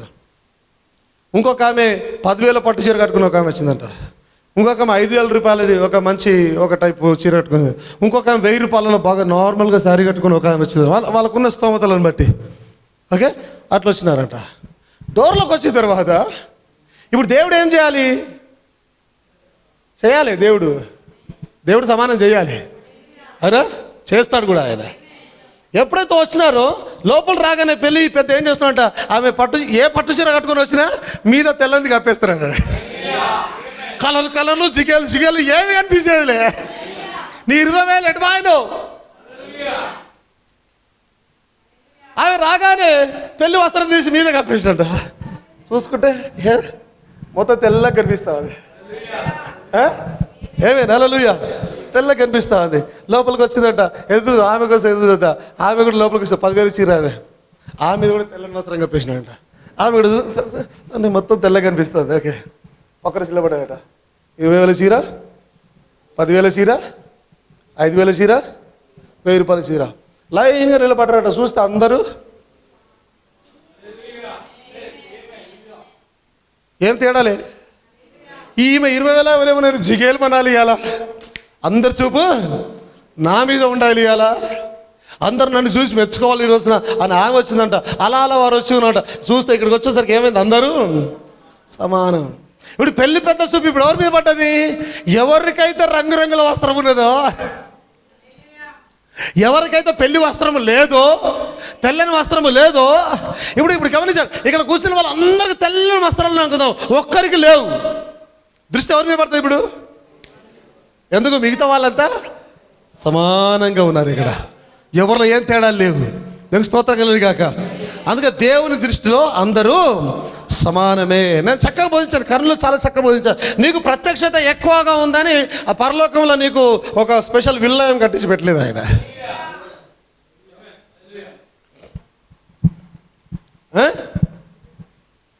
ఆయన అన్నాడు, నా తండ్రి ఇంట అనేక, ఇంగ్లీష్లో రాబడింది మెన్షన్స్ అని రాబడ్డాయి, మెన్షన్స్. ఇప్పుడు నీకిట్టా, నీకిట్టా, నువ్వు బాగా బోధించావు నీకు ఇట్టా, నువ్వు తక్కువ బోధించావు కాబట్టి నీకు కొద్దిగా ఇట్లా, నువ్వు ఇట్లా. ఇంకో సేవకుడు, నువ్వు తక్కువ చేసినావు, నీ దగ్గర ఎంతమంది విశ్వాసులు ఉన్నారు? 10 మంది విశ్వాసులు ఉన్నారు, నీదో పరిచర్యనేనా, ఎట్లా చేసినావు నువ్వు? సరే రా, నువ్వు పరలోకంలో రా, కానీ ఎక్కడుండు? ఊలి పొరమూరలో అక్కడెక్కడ గుడి చేసుకొని ఉండు అక్కడ అన్నాడా? ఒక 1000 మంది విశ్వాసుల సేవకుని పిలిచి అసలు బలా నమ్మకమైన సేవకుడు అదా నాతో పాటు సింహాసనం ఎక్కాను అన్నాడా? తక్కువ విశ్వాసాలను చూసి ఏం చేసినావా బాపు ఆడ మూల కుసపోయాను అన్నాడా? ఏమన్నాడు? పరలోకంలో అందరి స్థానము సమానమే. పరలోకంలో అందరూ తెల్లగా కనిపిస్తున్నారు, పరలోకంలో అందరూ యవ్వనంగా కనిపిస్తున్నారు. యేసులను కూడా ఆయన ఏం చేసినాడు చూడండి, యవ్వనంలోకి తీసుకుని వచ్చేసాడు ఆయన. తేడా లేదు పరలోకంలో. నువ్వు పెద్ద సేవకుడవు, చిన్న సేవకుడవు, పెద్ద సేవకుడవు, విశ్వాసులు ఎక్కువ ఉన్నారు కాబట్టి దేవుడు నీతో అందరిని వెక్కిస్తాడని, తక్కువ విశ్వాసులు ఉన్నారు కాబట్టి నేను దేవుడు పక్కన నెట్టేస్తాడని, లేదా వాళ్ళకి ఏదో ఆశీర్వాదం గొప్పగా ఇస్తాడని, నిత్య జీవాన్ని కొద్దిగా. నేను ఒక మాట గమనించండి, నిత్య జీవం ఉంది కదా, నిత్య జీవం ఇంత ఇచ్చినా ఒకటే, ఇంత ఇచ్చినా ఒకటే. నిత్య జీవం ఇంత ఇస్తే ఒక 1000 సంవత్సరాలు బ్రతుకుతారు, ఇంత ఇస్తే కొద్దిగా ఎక్కువ బ్రతుకుతారా? నిత్య జీవం అది ఎంత ఉన్నా. అందుకే ఈ వర్తమానాన్ని నువ్వు ఎలా పట్టుకున్నావు అనేది ముఖ్యం. ఆమేన్. అందుకే ఎత్తబడే విశ్వాసం నేను అంటూ ఉన్నాను, నీకు ఎంత ప్రత్యక్షత ఉందనే దాని మీద కాదు, ఈ వాక్యాన్ని ఎంత నమ్ముతున్నావు అనే దాని మీద నీకున్నది. ఆమేన్. అందుకే అందరూ నమ్మారనుకుందాం, అందరూ వర్తమానం నమ్ముతూ ఉన్నారనుకుందాం, కొంతమందికి ఎక్కువ ప్రత్యక్షత ఉంది అనుకుందాం, మీరంతా సమానమే, అందరూ ఎత్తబడతారు, నీతో పాటు వాళ్ళు కూడా ఎత్తబడతారు అక్కడికి. దేవుని స్తోత్రం కలుగును గాక. దేవుడు లెక్కలు మిస్ అయ్యేవాడు కాదు, ఆయన అందరికీ సమానంగానే చూస్తూ ఉన్నాడు. ఆయన ఏమంటారు 12 మంది శిష్యులు ఉన్నారుగా, 12 మంది శిష్యులకు ఏమన్నాడు ఆయన చుట్టూగా కూర్చోబెట్టుకొని సింహాసనాలు ఇచ్చాడు. అవునా? ఇచ్చాడా? సింహాసనాలు ఇచ్చినప్పుడు ఆ సింహాసనాలలో తేడా ఏమనుందా? ఏమి? పేతురు లీడర్ కాబట్టి బంగారు సింహాసనం వేయండి, తోమ అనుమానం పడ్డాడు కాబట్టి ఈయనకైనా ప్లాస్టిక్ చైర్ కూర్చోబెట్టాడు అన్నాడా? వాస్తవానికి అంతే కదా. పేతురేమో టీం లీడర్, ఆయన తోమనేమో నేను ఆయన గాయములలో ఏళ్ళు పెట్టి చూస్తే కానీ నేను నమ్మను అన్నాడు ఆయన. ఇప్పుడు ఆయన కోటి ఈయన కోటి లెక్కలు ఉందా? అందరికీ ఒకే రకమైన సింహాసనాలు ఏది కూర్చోబెట్టినాడు ఆయన. పిరమిడ్లోకి పోతున్నాం, ఓకే, పిరమిడ్లోకి అందరం వెళ్తాం. అందరం వెళ్ళిన తర్వాత పిరమిడ్లు ఏమున్నాయి? బంగారు రోడ్లు ఉన్నాయి. అవునా? బంగారు రోడ్ల మీద తిరుగుతాం పిరమిడ్లో మనం పోయి అక్కడ బాగా ఇది చేస్తూ ఉంటాం. ఇప్పుడు అక్కడ పోయిన తర్వాత సంఘంలోనే ఒక వ్యక్తి తక్కువగా అర్థం చేసుకున్నాడు, సరిగా అర్థం కాలే, ఒక వ్యక్తి బాగా అర్థమైంది కాబట్టి బాగా అర్థమైన వారు మీరు బంగారు రోడ్డు మీద నడవండి, బాగా అర్థం కాని వారికి వరకు ప్రత్యేకంగా మట్టి రోడ్డు వేస్తే అక్కడ నడవండి అన్నాడా? లేదు. అసలు అక్కడ పోయిన తర్వాత ఈ పెద్ద చిన్న తేడాలే లేవు, అందరూ సమానం. అందుకే నేను చాలాసార్లు చెప్పాను, శాంతమ్మ గురించి మాట్లాడుతూ చెప్పినాను. ఈ శాంతమ్మ గురించి మాట్లాడుతూ, శాంతమ్మ ఈ దినాన్ని చూడటానికి అలా కనిపిస్తూ ఉంటుంది మనందరికీ. చూడటానికి మనందరికి అలా కనిపిస్తూ ఉంటుంది, మనం అందరం చక్కగా కనిపిస్తాం. ఆమె కొద్దిగా శారీరకంగా కొద్దిగా చక్కగా లేకుండా ఒక రకంగా కనిపిస్తూ ఉంటుంది. నేను అన్నాను ఒక దినాన్ని, రీసెంట్గానే మాట్లాడినాను, మనం ఎంత అందంగా కనిపిస్తామో ఆమె కూడా అంతే అందంగా కనిపిస్తుంది, అక్కడ తేడా లేదు. ఎందుకంటే ఇది శరీరం మాత్రమే ఇలా ఉంది, ఆత్మ మాత్రం చాలా అందంగా ఉంది. క్రీస్తు అందరి ఆత్మలు సేమ్గా ఉండబోతున్నాయి. దానికి స్తోత్రం కలుగును గాక. దేవుడు అందరి పట్ల ఒకే న్యాయాన్ని చూపబోతూ ఉన్నాడు. ఆయన చాలా జాగ్రత్తగా గమనించాలి. దేవుడు మాట మీద ఉండే దేవుడు ఆయన. ఏమైనా హల్లెలూయా. ఎప్పుడైతే ఐగుప్తు దేశంలో ఎప్పుడైతే ఆయన అన్నాడు, ఈ రాత్రి కాలంలో సంహార దూత రాబోతా ఉన్నది, అవునా, సంహార దూత రాబోతా ఉన్నది. కాబట్టి మీరందరూ ఏం చేయాలి? పస్కాను భుజించి ఆ పస్కా రక్తాన్ని ఏం చేయాలి? మీ ద్వారబంధముల మీద రాయాలి. ఆయన అన్నాడు, ఎప్పుడైతే నేను రక్తాన్ని చూస్తానో, ఎప్పుడైతే ఆ రక్తం ద్వారబంధం మీద నాకు కనిపిస్తుందో, ఆయన అన్నాడు, నేను పాపిని చూడను ఎక్కడ అన్నాడు ఆయన. చాలా జాగ్రత్తగా గమనించాలి. ఎప్పుడైతే సమాన దూత వస్తా ఉన్నదో ఆయన వచ్చినప్పుడు ఆయన ఒక ద్వారం దగ్గరికి వెళ్ళి చూసినప్పుడు ఆ ద్వారం మీద రక్తాన్ని చూసినప్పుడు మీరు చాలా జాగ్రత్తగా గమనించాలి. ఆ ద్వారము లేదా ఆ ఇంటిలో అందరు పరిశుద్ధులు ఉన్నారా? ఇశ్రాయేలీయులు చాలా పాపం చేస్తున్న జనాంగమైనారు వారు. ఒకడు పరిశుద్ధుడు ఉండొచ్చు, ఒకడు కొద్దిగా మంచిగా జీవిస్తున్నవాడు ఉండొచ్చు, ఇంకోటి పాపం చేస్తున్నవాడు ఉండవచ్చు. కానీ దేవుడు చూడండి, ఆయన లెక్కనే, ఆయన లెక్క మీరేవాడు కాదు. ఆయన మీరు రక్తాన్ని అక్కడ అంటించండి, నువ్వు ఇశ్రాయేలు వాడు అయితే నువ్వు రక్షించబడతావు, నువ్వు ఇశ్రాయేలీయుడు అయితే నిన్ను కాపాడుతాను, చంపను నేను. అయితే ఆయన ఎప్పుడైతే అక్కడికి వచ్చాడో ఆయన చూస్తున్నప్పుడు ఆ రక్తాన్ని చూశాడు. అంటే తన అర్థం ఏంటంటే ఆ రక్తము లోపల ఎవరైతే ఉన్నారో ఆ పాపం ఆయన కనిపించడం లేదు, రక్తం మాత్రమే కనిపిస్తూ ఉంది ఆయనకి. ఆమేన్. అందుకే క్రీస్తు రక్తం కిందికి వచ్చిన ప్రతి ఒక్కరు కూడా పరిశుద్ధులుగా మారిపోతారు. ఎందుకంటే దేవుడు తీర్పు దినాన్ని చూసినప్పుడు దేవునికి క్రీస్తు రక్తం మాత్రమే కనిపిస్తూ ఉంది, ఇంకేం కనిపించడం లేదు అక్కడ. ఆమేన్. హల్లెలూయా. స్తోత్రం కలుగును గాక. ఇప్పుడు వధువు గురించి మాట్లాడదాం. వధువు అందరూ సమానమైనారు. ఎందుకో తెలుసా? నీవు రక్తంలోనే గడపడ్డావు, నీవు రక్తంలోనే గడపడ్డావు, నీవు రక్తంలోనే గడపడ్డావు. ఇక్కడ పెద్ద చిన్న లేరు, నేను రక్తంలో గడపడ్డాను, శాంతమ్మ రక్తంలోనే గడపబడింది. కాబట్టి ప్రతి ఒక్కరు పరలోకి వెళ్ళిపోతున్నారు. అక్కడ తేడాలు లేవు. దేవుడు ఎప్పుడైతే ఈ సంఘాన్ని చూస్తాడో ఈ సంఘం మీద ఉన్న రక్తాన్ని చూస్తాడు ఆయన. ప్రత్యక్షతను చూడడు ఆయన, ప్రత్యక్షత మీద తీర్పు తీర్చాడు ఆయన. నీ మీద ఉన్న రక్తాన్ని చూస్తాడు ఆయన. Praise the lord. అందరూ సమానమైన దృష్టిలో. ఆమేన్. మహిమ కలుగును గాక. హల్లెలూయా, హల్లెలూయా. మహిమ కలుగును గాక. ఆమేన్, ఆమేన్. హల్లెలూయా. బకెట్ తెచ్చుకున్నారంటే బకెట్ తెచ్చుకున్నారు. ఒకటి తీసుకోమంటే ఒకటి ఎక్కువ ఒకటి తక్కువ ఇష్టానుసారంగా ఏరుకోవడం. ఆమేన్. హల్లెలూయా. దేవుని మహిమ కలుగును గాక. ఆమేన్.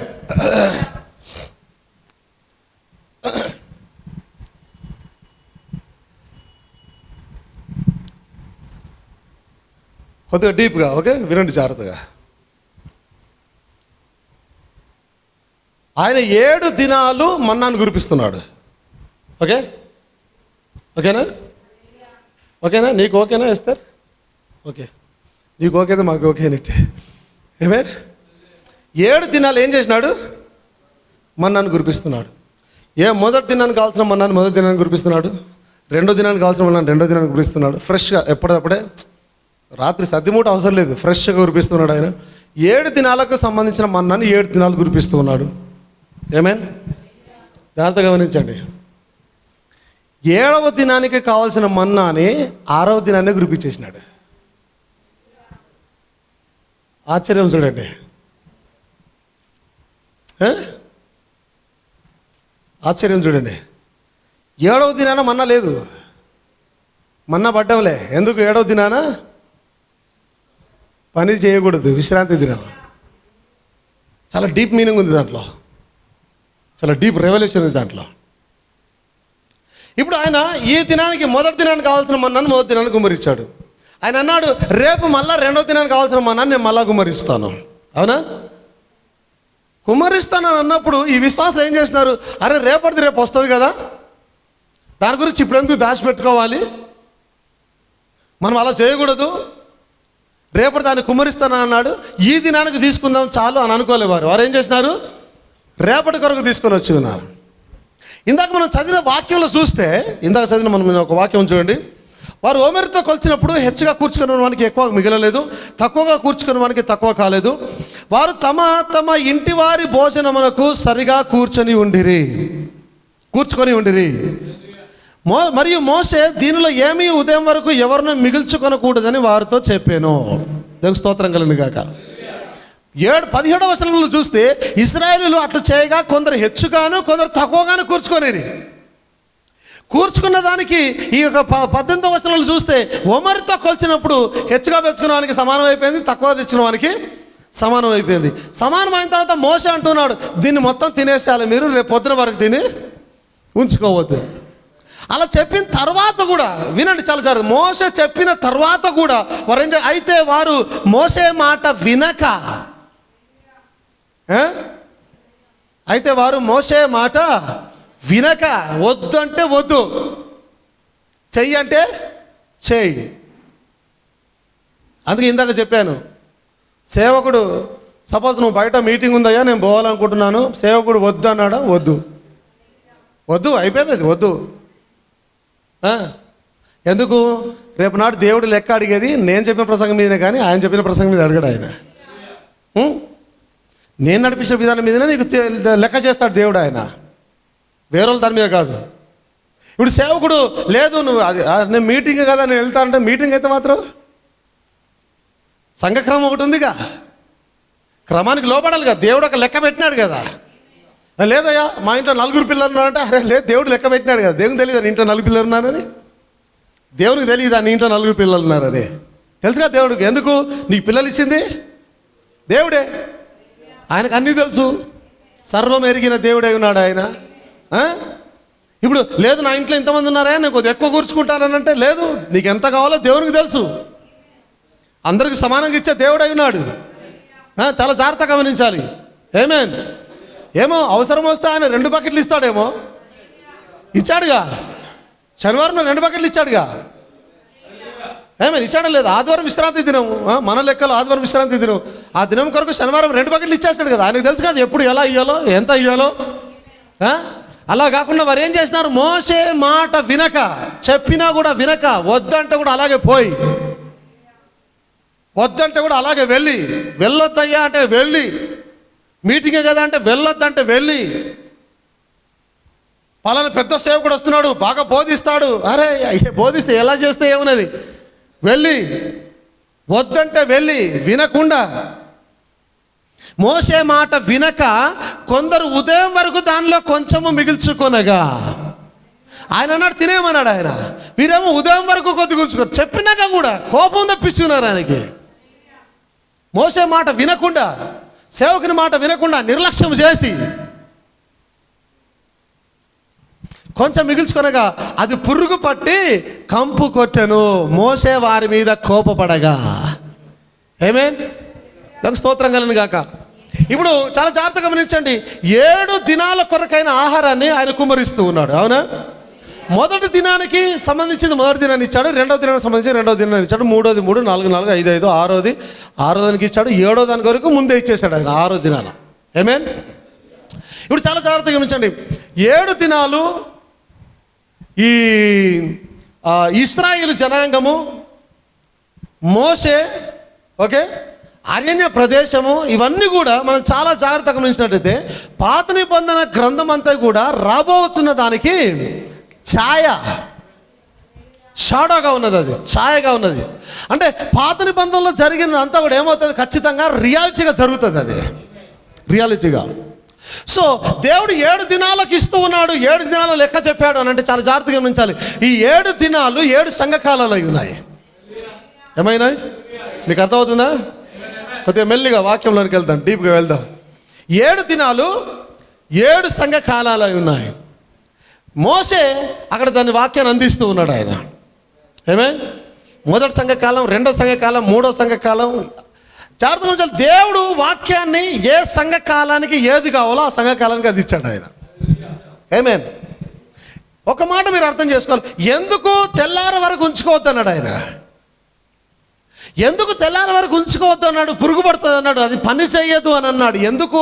దేవునికి తెలుసు అది పని చేయదు. ఎందుకంటే మోసే వర్తమానం చేత నోవాహు వస్తే పని చేయదు. అది మోసే వర్తమానం అక్కడే అయిపోవాలి, నోవాహు వర్తమానం అక్కడే అయిపోవాలి. ఇప్పుడు నోవాహు చెప్పినట్టే మోసే చెప్పసాలడు. మోసే దినము సంఘకాలము కొరకు ఇచ్చింది ఆయన అక్కడే ఫినిష్ చేయాలి. దాన్ని కనుక ముందు తీసుకొని వస్తే పని చేయదు. అది దేవునికి ఆ విషయం బాగా తెలుసు. ఆ దినానికి ఇచ్చిన మన్నా ఆ దినానికే పని చేస్తుంది, నెక్స్ట్ దినానికి పని చేయదు అది. అందుకే ఆయన అన్నాడు వారితో, మీరు ఒక్క దినానికే కూర్చుకోండి, 2వ దినానికి దాన్ని పెట్టుకోకూడదు, ఎందుకంటే 2వ దినానికి దానికి సంబంధించిన ఆహారం నేను పంపిస్తాను అన్నాడు ఆయన. వాక్యంలో మనం వింటున్నాం, ఏ దినానికి కీడు ఆ దినానికి, అంటే ఒక దినానికి ఒక కీడుని పెట్టాడు ఆయన. అవునా? ఇప్పుడు ఏ దినానికి సంబంధించిన ఆహారాన్ని ఆ దినాన్ని ఇస్తూ ఉన్నాడు ఆయన. అవునా? దేవుని లెక్క ఏంటి? ఎప్పటిదప్పుడే ఇవ్వడం దేవుని లెక్క. దేవుని మహిమ కలిగింది కాక. అప్పుడు ఏం అడిగారో దాన్ని ఇచ్చేసాడు అక్కడ ఆయన. నీళ్ళు అడిగారా? నీళ్ళు ఇచ్చేసాడు ఆయన. స్తోత్రం కలిగి కాక. ఆహారం అడిగారా? ఆహారం ఇచ్చేసాడు ఆయన. ఆశీర్వాదం అడిగారా? ఆశీర్వాదం ఇచ్చేసాడు ఆయన. స్తోత్రం కలిగి కాక. ఏ దినానికి సంబంధించిన ఆహారం ఆ దినాన్ని ఇస్తూ ఉన్నాడు ఆయన. ఆమేన్. దేవుని లెక్కలో ఆయన ఈవెన్ యేసుక్రీస్తుల వారు ప్రార్థన నేర్పించినప్పుడు కూడా పరలోకమందున మా తండ్రి నీ నామ పరిశుద్ధపరచును గాక, నీ రాజ్యం వచ్చును గాక, నీ చిత్తం పరలోకమందు నెరవేర్చినట్లు భూమి అందు నెరవేరును గాక, మా అనుదిన ఆహారం నేడు మాకు దయచేయము. అంటే దేవుడు యేసుక్రీస్తు కూడా ప్రార్థన ఎలా నేర్పిస్తున్నాడో చూడండి. అంటే దేవుని లెక్క ఏంటి? ఏ దినానికి ఆ దినమే. నేడు మా అనుదిన ఆహారం నేడు మాకు దయచేయం అంటే ఈ రోజుకు కావాల్సిన ఆహారాన్ని ఈరోజు మాకు దయచేయి, రేపటి గురించి మీరు చింతించకండి అని అన్నాడు ఆయన. అన్నాడా? రేపటి గురించి మీరు చింతించకూడదు, ఆకాశ పక్షుల కన్నా మీరు శ్రేష్టం కాదా, మీకు ఏం కావాలో మీ తండ్రి ఎరుగును కాబట్టి ఆయన ఇస్తాడని అన్నాడు ఆయన. అంటే ఏ దినానికి సంబంధించిన ఆహారం ఆ దినానికి ఆయన ఇస్తున్నాడు. దేవుని లెక్క అనుదిన ఆహారం. అనుదిన ఆహారం. రేపటి గురించి నువ్వు పెద్ద సమకూర్చి పెట్టుకోవాల్సిన అవసరం లే, అది ఉండదు, పురుగు పట్టిపోతుంది. ఆమేన్. అయితే ఆయన ఎందుకు ఉంచుకోతున్నాడు అంటే అది పనిచేయదు కాబట్టి. ఇప్పుడు 7 సంఘ కాలాలలో పౌలు మొదటి సంఘ కాలానికి వచ్చినప్పుడు దేవుడిచ్చిన లేదా ఆ కాలానికి దేవుడు కుమ్మరిచ్చిన మన్నా వాక్యం ఏదైతే ఉందో ఆ పౌలు కాలానికి మాత్రమే సంబంధించింది అది. ఆమేన్. దేవుని మహిమ కలుగును గాక. హల్లెలూయా. పౌలు కాలం అయిపోయిన తర్వాత వేరే కాలం ఎప్పుడైతే స్టార్ట్ అయిందో దానికి దేవుడు మరలా వేరే ఆహారాన్ని ఇస్తూ ఉన్నాడు. పౌలు ఆహారం అక్కడికి రాదు, పౌలు ఆహారం అక్కడ పనిచేయదు. ఎందుకు? దేవుడి లెక్క. వాక్యం ఒకటే. మీరు చాలా జాగ్రత్తలు, వాక్యం ఒకటే. మీరేమంటారు? నిన్న తిన్న మన్నాను ఈరోజు తింటున్నారుగా. ఇశ్రాయేలులో నిన్న తిన్న మన్నాను ఈరోజు తింటున్నారుగా. మరి అదే మన్నాను నింపి పెట్టుకున్నప్పుడు దేవుడు అలాగే ఉంచచ్చుగా. మళ్ళీ ఎక్స్ట్రా కురిపించేది ఎందుకు? మన్నా సేమ్గా. ఇప్పుడు మీరు గమనించండి, 7వ సంఘ కాలానికి వచ్చిన సేవకుడు ప్రవక్త ఏం మాట్లాడుతున్నాడు తెలుసా? మొదటి సంఘ కాలంలో కురిసిన మన్నానే మాట్లాడుతున్నాడు ఆయన. ఆమేన్. అర్థమవుతుందా మీకు? అదే మన్నాను మనం తింటా ఉన్నాం ఇప్పుడు. ఆయన వాళ్ళు చెప్పిందే నేను చెప్పినాను అంటున్నాడు ఆయన ప్రవక్త. పౌలు ఏదైతే బోధించాడో, పేతురు ఏదైతే బోధించాడో దాన్నే నేను బోధిస్తున్నాను అన్నాడు. కానీ చాలా జాగ్రత్తగా గమనించాలి, వారికి ఉన్న మెజర్మెంట్ వేరు, మనకున్న మెజర్మెంట్ వేరు. వారి కాలానికి మెజర్మెంట్ ఒకటి ఇచ్చాడు, ఈ కాలానికి మెజర్మెంట్ ఒకరు ఇచ్చారు. ఈ కాలానికి ఉన్న మెజర్మెంట్ గినక పౌలు కాలానికి ఇస్తే తిత్తులు పగిలిపోతాయి అక్కడే. ఎందుకంటే ఇక్కడ గ్రేటర్ రెవల్యూషన్ వస్తుంది. ఇక్కడ చాలా జాగ్రత్తగా గమనించాలి. గొప్ప రెవల్యూషన్ వస్తుంది. ఇక్కడ గొప్ప వాక్యం బోధించబడుతుంది. ఇక్కడ ఎంత మెజర్మెంట్ వస్తుందంటే మోషే మాట్లాడింది కూడా ఇక్కడ బోధిస్తా ఉన్నాడు, నోవహు మాట్లాడింది ఇక్కడ బోధిస్తున్నాడు, యెషయా మాట్లాడింది ఇక్కడ బోధిస్తున్నాడు, యోహాను మాట్లాడింది ఇక్కడ బోధిస్తున్నాడు, యేసుక్రీస్తు మాట్లాడింది ఇక్కడ బోధిస్తున్నాడు, పౌలు మాట్లాడింది, సువార్తికులు మాట్లాడింది అంతా కూడా 7వ సంఘ కాలంలో చాలా గొప్ప ప్రత్యక్షత బోధించబడుతుంది. ఇక్కడ ఇదే వాక్యం కనుక అక్కడ మొదటి సంఘ కాలానికి ఇస్తే తిత్తులు పగిలిపోతాయి. స్తోత్రం కలుగును గాక. ఆమేన్. అంటే దేవుడు ఎక్కడ ఎవరికి ఏమి ఇవ్వాలో ఆయన బాగా తెలుసు. ఆ దినానికి సంబంధించిన వాక్యాన్ని అక్కడ ఇస్తూ ఉన్నాడు ఆయన. దేవుని మహిమ కలుగును గాక. మీకు అందరికి అర్థమవుతుంది అనుకుంటున్నాను నేను. ఏ కాలానికి సంబంధించిన ఆహారాన్ని ఆ కాలానికి ఇస్తూ ఉన్నాడు. ఆమేన్. విషయం ఏంటంటే ఈ ఇశ్రాయేలీయులు మొదటి దినాన్ని వచ్చిన మన్నాన్ని తీసుకొని 2వ దినాన్ని కూడా తినాలని ఆశపడుతున్నారట వారు. 2వ దినంలో వచ్చిన మన్నాన్ని ఎక్కువ పెట్టుకొని దాంతోనే 3వ దినం కూడా గడపాలని ప్రయత్నం చేస్తూ ఉన్నారు. ఏమి? హల్లెలూయా. 5వ దినాన వచ్చిన మన్నాన్ని పట్టుకొని ఏం చేస్తున్నారు? 6వ దినాన 7వ దినాన ఆ మన్నాన్ని తిరుగుకుంటూ బ్రతుకుతూ ఉన్నారు. విషయం ఏంటంటే ఆ మన్నా ఒక్క దినానికే ఉంటుంది. ఇప్పుడు ఈ రోజుకు రేపటికున్న మధ్యరాత్రి ఏదైతే ఉందో 12 గంటల టైం ఉంది కదా, 11:30 నుంచి 12:30 దాకా, ఆ మధ్య టైంలో ఈ మన్నా ఏమవుతుంది? పాడైపోతుంది. ఒక సంఘకాలానికి ఇంకో సంఘకాలానికి మధ్య ఏదైతే పాయింట్ ఉందో ఆ పాయింట్లో అక్కడ వచ్చిన మన్నా ఏమవుతుంది? పాడైపోతుంది అక్కడికి. ఇప్పుడు మరలా నెక్స్ట్ సంఘకాలం స్టార్ట్ అవుతే ఏమవుతుంది? ఫ్రెష్ మన్నా మళ్ళీ పడుతుంది అక్కడ. నేనేమంటాను, ఒకవేళ అదే మన్నా సరిపోతుంది అనుకుంటే వేరే సువార్థికుని లేదా వేరే మెసెంజర్ పంపాల్సిన అవసరం ఏముంది? అదే మెసెంజర్ పెట్టుకొని తీసుకొని రావచ్చు కదా. ఆమేన్. చాలా జాగ్రత్త. ఏ దినానికి ఏ సంఘకాలానికి సంబంధించిన వాక్యం ఆ సంఘకాలానికే ఉన్నది. అందుకే మీరు ప్రకటన గ్రంథంలో పోయినట్టయితే, ఎవరు తీయొద్దు, నేను చెప్తాను. ప్రకటన గ్రంథం పోయినట్టయితే ఎప్పుడైతే ఆయన 7 సంఘాలకు రాస్తూ ఉన్నాడో, అవునా, 7 సంఘాలకు లెటర్ రాస్తూ ఉన్నాడు. మొదటి సంఘకాలం నుంచి రాస్తున్నాడు. 7 సంఘకాలాలకు రాస్తున్న లెటర్స్లో సేమ్ ఉందా? లేదు. ఒక్కొక్క సంఘకాలానికి ఒక్కొక్కటి ఉందని. లవదిక్యకి ఏం రాయాలో అది రాశాడు, ఎఫ్ఎస్సికి ఏం రాయాలో అది రాశాడు. ఇప్పుడు దీన్ని తారుమారు చేద్దాం. ఎఫ్ఎస్సికి రాసిన దాన్ని తీసుకొని వచ్చి లవదిక్యకు పెట్టి, లవదిక్యకు ఉన్న దాన్ని ఎఫ్ఎస్సికి పెడదాం. సరిపోదా? ఎందుకు? ఎఫ్ఎస్సిలో నికోలాయితు క్రియలు ఆరంభమయ్యాయి, లవదిక్యలో నికోలాయితు క్రియలు అంతమవుతాయి. ఇప్పుడు ఇది అక్కడ అది ఇక్కడ పెట్టలేము. అందుకే దేవుడు ఏ దినానికి కావాల్సిన ఆహారాన్ని ఆ దినానికి ఇచ్చాడు. అందుకే 7 దినాలలో 7 సంఘకాలాలకి 7 రకములుగా లెటర్ రాశాడు. ఆ దినానికి ఏం కావాలో అదే రాశాడు ఆయన. అబ్సల్యూట్గా 7 సంఘకాలాల్లో కూడా మీరు చాలా జాగ్రత్తగా గమనిస్తే, మొదటి సంఘకాలంలో జయించువానికి ఈలాగు అని అన్నాడు ఆయన. రెండవ కాలానికి వచ్చేలోపు కూడా మరలా జయించువానికి ఈలాగు, మూడవ కాలానికి జయించువానికి ఈలాగు. ఆమేన్, హల్లెలూయా. 7వ సంఘకాలంకి వచ్చే వరకు జయించువానికి నాతో పాటు దాచబడిన మన్నాను పుష్పరిస్తారన్నాడు ఆయన. అంటే ఇప్పుడు ఈ జయించు వారికి అనే ఇచ్చే బహుమానాలు కూడా ఒక్కొక్క సంఘానికి ఒక్కొక్కటి ఇస్తున్నాడు. సేమ్ ఎవరికి ఇవ్వడం లేదు ఆయన. అంటే ఏ దినానికి సంబంధించిన వాక్యం ఆ దినం రోజులే. ఆమేన్. నీవు గినక ఆత్మీయ ఇశ్రాయేలు అయితే నీకు అర్థమవుతుంది. దేవునికి స్తోత్రం కలిగింది కాక, నీకు వాక్యం క్లియర్గా అర్థమవుతుంది. దేవునికి మహిమ కలిగింది కాక. ఆమేన్, హల్లెలూయా. 3వ దినాల్లో ఫ్రెష్గా మన్నా పడుతూ ఉంది. నేను అంటాను, ఆర్డర్ ఫ్రెష్గా పడుతూ అంటే మిగుల్చుకుని ఏం చేస్తావు? ఏమని నేనేమంటాను? జాగ్రత్త వినండి. రాత్రి అందరు తినంగా కొద్ది అన్నం మిగిలింది. ఓకేనా?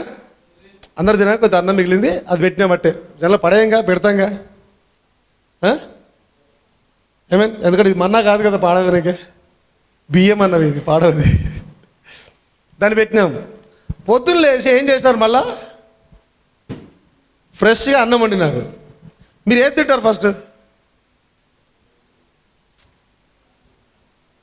రాత్రి తినము, వేడిగా ఉండేది కాదు ఇప్పుడు, అవునా?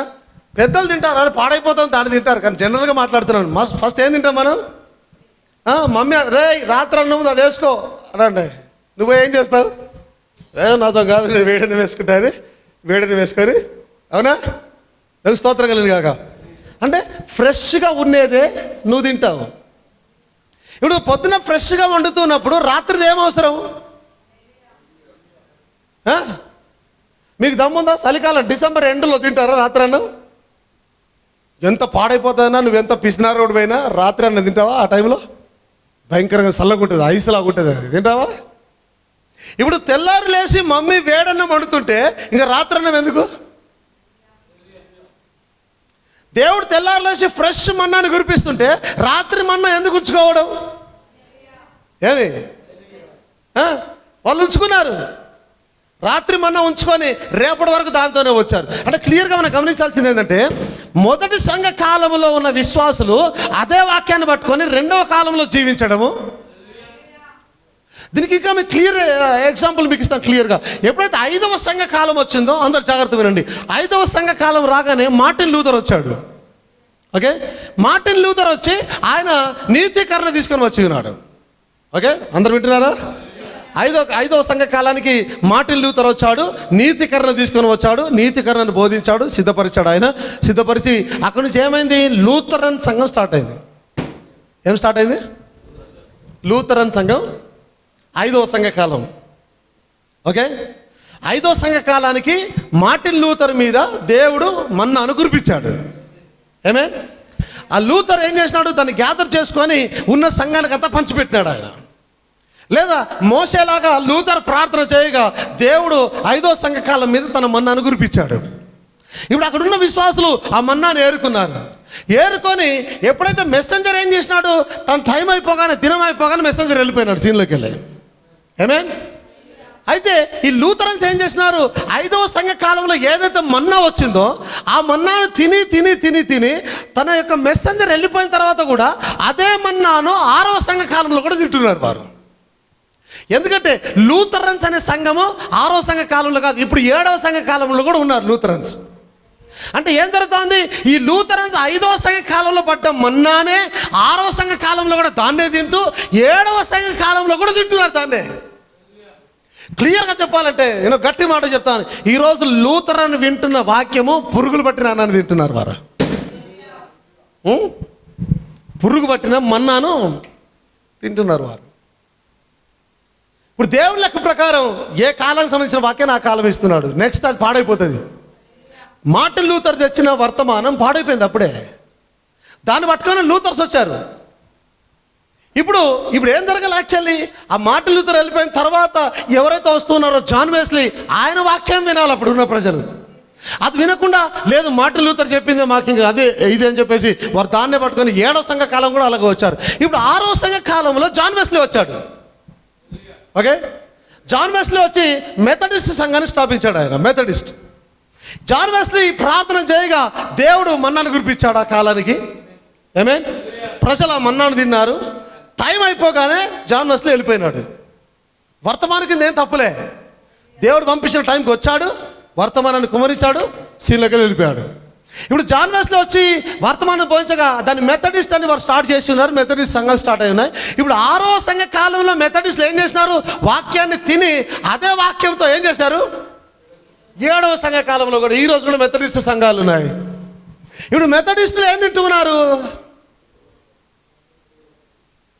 జాన్ వెస్లీ దగ్గర పడిన అన్నాన్ని తింటున్నారు, మన్నాను తింటున్నారు. ఇప్పుడు ఈ మన్నా ఎప్పుడైతే జాన్ వెస్లీ వెళ్ళిపోయి, జాగ్రత్త వినండి, ఎప్పుడైతే జాన్ వెస్లీ వెళ్ళిపోయి విలియం బ్రెనామ్ వచ్చాడో ఆ మధ్య రాత్రి డే షిఫ్ట్ అవుతుంది చూడండి. డే షిఫ్ట్ అవుతున్న టైం ఉందా? అక్కడ జాన్ వెస్లీ వర్తమానం ఫెయిల్ అయిపోయింది. అది అక్కడికి ముగించబడింది. ఇప్పుడు ఏమైంది? ఆ తర్వాత దేవుడు ఫ్రెష్ మన్నాను కురిపిస్తూ ఉన్నాడు. మరలా ఫ్రెష్ సేవకుడు వచ్చి మరలా ప్రార్థన చేయగా దేవుడు మరలా మన్నాను కురిపిస్తూ ఉన్నాడు. ఏమి దేవుడు స్తోత్రం కలిగింది కాక. హల్లెలూయా. ఇప్పుడు ఏం జరుగుతుంది? చాలా జాగ్రత్తగా గమనించండి. లూథరన్స్ పురుగులు పడిన అన్నాను తిట్టున్నారు క్లియర్గా. మెథడిస్ట్ పురుగులు పడిన అన్నాను తిట్టున్నారు క్లియర్గా. ఆమేన్. ఇక నువ్వు ఏ సంఘానైనా తీసుకో, పురుగులు పడిన అన్నాన్ని తింటూ ఉన్నారు వారు. పౌష్టికమైన ఆహారాన్ని తింటూ ఉన్నది కేవలం ఒకే ఒక సంఘమైనది, అది వధువు సంఘమైనది. అది ఫ్రెష్ మన్నా, తాజా మన్నా తింటూ ఉన్నది కేవలం వధువు సంఘం మాత్రమే ఉన్నది. ఎందుకంటే వారు ఆ దినానికి సంబంధించిన అన్న మన్నాను ఏరుకొని తింటూ ఉన్నారు వారు. ఏమైంది స్తోత్రం కలిగిన కాక. హల్లెలూయా. చాలా జాగ్రత్తగా గమనించాలి. ఏమైనా ఈ సంఘ కాలానికి బ్రదర్ బ్రానమ్ వర్తమానికుడై ఉన్నాడు. ఈ సంఘానికి ఇప్పుడు నేను వర్తమానికుడనై ఉన్నాను. నేను ప్రార్థన చేయగా దేవుడు మన్నాను కురిపిస్తూ ఉన్నాడు. నేను ప్రార్థన చేయగా మోసే బోధించిన మన్నా ఇక్కడ కుదరడంలే. నేను ప్రార్థన చేయగా నోవాహు బోధించిన మన్నా ఇక్కడ రావడంలే. నేను ప్రార్థన చేయగా బాప్టిజం వచ్చి యోహాను బోధించిన మన్నా ఇక్కడ రావడంలే. యేసుక్రీస్తు మన్నా ఇక్కడ రావడంలే. పౌలు మన్నా ఇక్కడ రావడంలే. నేను ప్రార్థన చేయగా, నేను బోధించగా 7వ సంఘ కాలానికి కావాల్సిన ఫ్రెష్ మన్నా ఇక్కడికి వస్తా ఉన్నది. యాక్చువల్లీ తాజా మన్నా ఇక్కడికి వస్తా ఉన్నది. యాక్చువల్లీ స్తోత్రం కలిగిన కాక. ఆయన అంటున్నాడు, జయించు వారికి నాతో కూడా మన్నాను భుజింపనిస్తున్నావు. ఆమేన్. హల్లెలూయా. జయించు వారికి నాతో కూడా మన్నా అనంటే ఇందాక చెప్పాము, ఆ మన్నా యేసుక్రీస్తుల వారు అయినారు.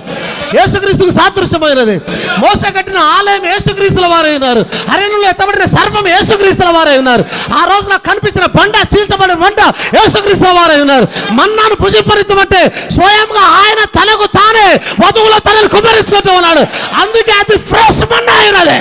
It's very fresh today. Amen. Hallelujah. చాలా ఫ్రెష్ మన్నాను దేవుడు కురిపిస్తూ ఉన్నాడు ఇక్కడికి. దేవుని మహిమ కలుగును గాక. హల్లెలూయా. నా అన్నంలో పురుగులు లేవు. నా అన్నము సువాసనలతో ఉన్నది. నా అన్నము చాలా ఫ్రెష్గా ఉన్నది. నా అన్నము చాలా వేడిగా ఉన్నది. నా అన్నము చాలా మంట మీద ఉన్నది. నా అన్నము చాలా ఉద్యోగంతో ఉన్నది. నా అన్నము చాలా బలమైనది. నా అన్నము చాలా విటమిన్లు కలిగినది. నా అన్నము చాలా శక్తినిస్తా ఉన్నది. ఎందుకంటే అది స్వయాన దేవుడే ఉన్నది. అది ప్రైజ్ ది లార్డ్. దేవుని మహిమ కలుగును గాక. హల్లెలూయా. అది స్వయాన దేవుడై ఉన్నాడు ఆ మన్నా. ఆమేన్. ఆమేన్. హల్లెలూయా. దేవునికి మహిమ కలుగును గాక. వారు మొదటి దినాన మన్నాతోని రెండవ దినాన్ని బ్రతికే ప్రయత్నం చేస్తూ ఉన్నారు. దేవుడు అన్నాడు, లేదు, మీరు మొదటి దినాన్నే ఫినిష్ చేయాలి దాన్ని. ఆమేన్.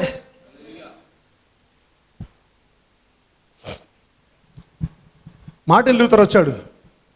అవునా? మార్టిన్ లూథరు సంపూర్ణ స్వార్థను బోధించాడా? లేదు. సంపూర్ణ స్వార్థం బోధించలే. కానీ ఆ కాలానికి దేవుడు ఏం తెచ్చాడు? నీతీకరణను తీసుకొని వచ్చాడు ఆయన. నీతీకరణ. నేను ఆ మాట కూడా నేను పెద్దగా మీటింగ్లలో మాటలు ఇక్కడ మాట్లాడుతున్నాను. చాలా మంచి మాటలు మాట్లాడుతున్నాను, జాగ్రత్తగా వినండి, చాలా జాగ్రత్తగా. నేను కర్నూలులో బోర్డు మీద మంచిగా డ్రా చేస్తూ నేను దాన్ని చూపించడం జరిగింది. అక్కడ ఎక్సలెంట్గా చూపించడం విషయాలన్నీ కూడా, ఏం జరిగింది, ఎలా జరిగింది. ఏమేన్ చాలా జాగ్రత్తగా గమనించండి. వాక్యము మొదటి సంఘకాలం నుంచి చిన్నగా ప్రారంభమైంది. అది చిన్నగా ప్రారంభమైంది. మొదటి సంఘకాలం నుంచి ఒక చిన్న లైన్గా ప్రారంభమై, ఓకే, రాను రాను రాను రాను ఏమైంది అది 7వ సంఘకాలం వచ్చేలోపు ఇలా జరిగింది. మొదటి సంఘకాలం ఇలా స్టార్ట్ అయింది, ఈలో 7వ సంఘకాలం వచ్చేలోపు ఇలా జరిగింది. ఏమేన్ నేను దాన్ని మీకు చూపిస్తాను. దేవునికి స్తోత్రం కలుగును గాక.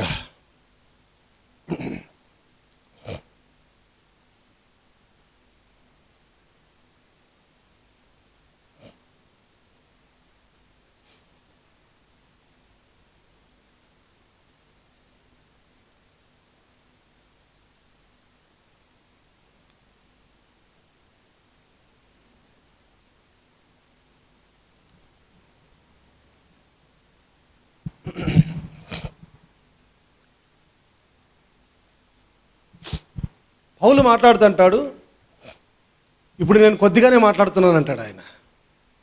అవునా? కొరింథీలో మాట్లాడుతూ ఆయన అంటాడు, పరిపూర్ణమైనది వచ్చినప్పుడు పరిపూర్ణం కానిది వెళ్ళిపోతుంది అన్నాడు.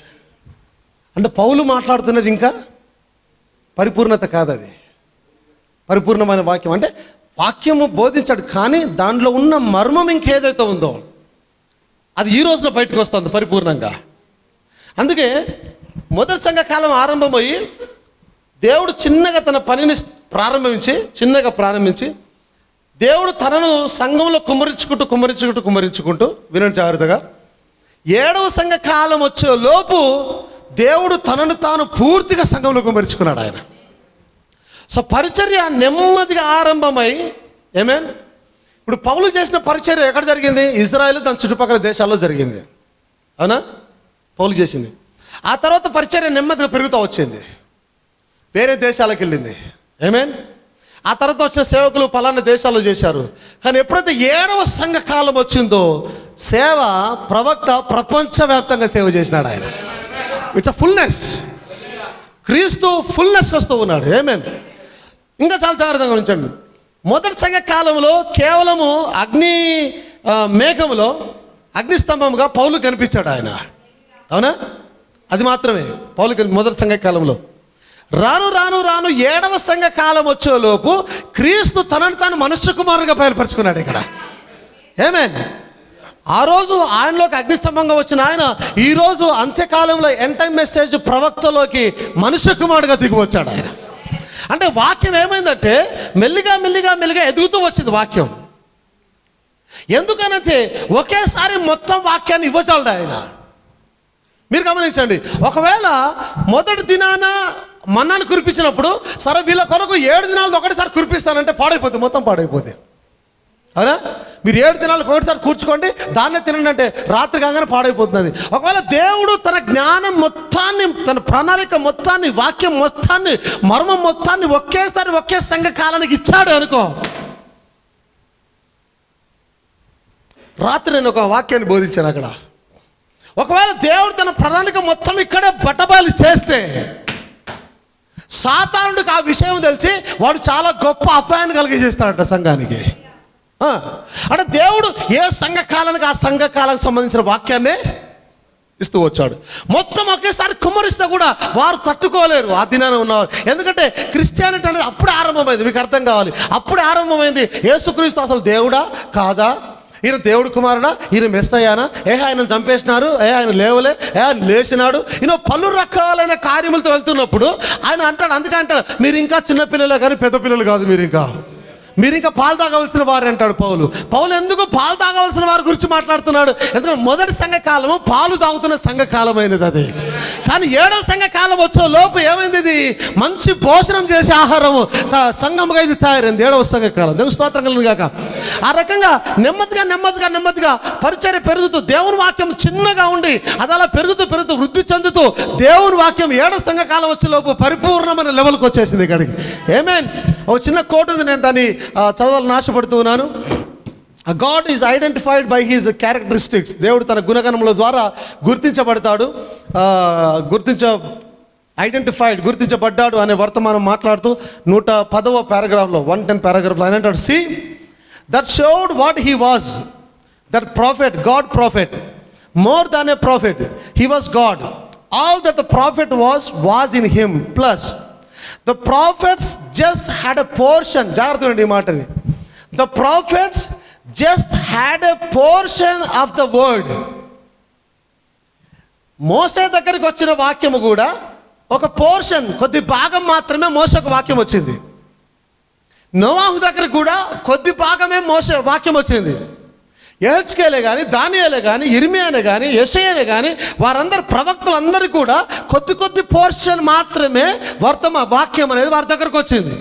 ఆమేన్. మీకు అక్కడ కనిపిస్తుందా? కోట్ వచ్చిందా? Yeah. So the profits just had a portion of the word. ప్రవక్తలు ఆ వర్తమానంలోని వాక్యంలోని కొద్ది భాగాన్ని మాత్రమే కలిగి ఉన్నారు వారు. ఆమేన్. He had all the word. He was the word in its fullness. అయితే యేసుక్రీస్తుల వారు ఆయన పరిపూర్ణమైన వాక్యాన్ని కలిగి ఉన్నాడు. ఆయనే వాక్యమై ఉన్నాడు.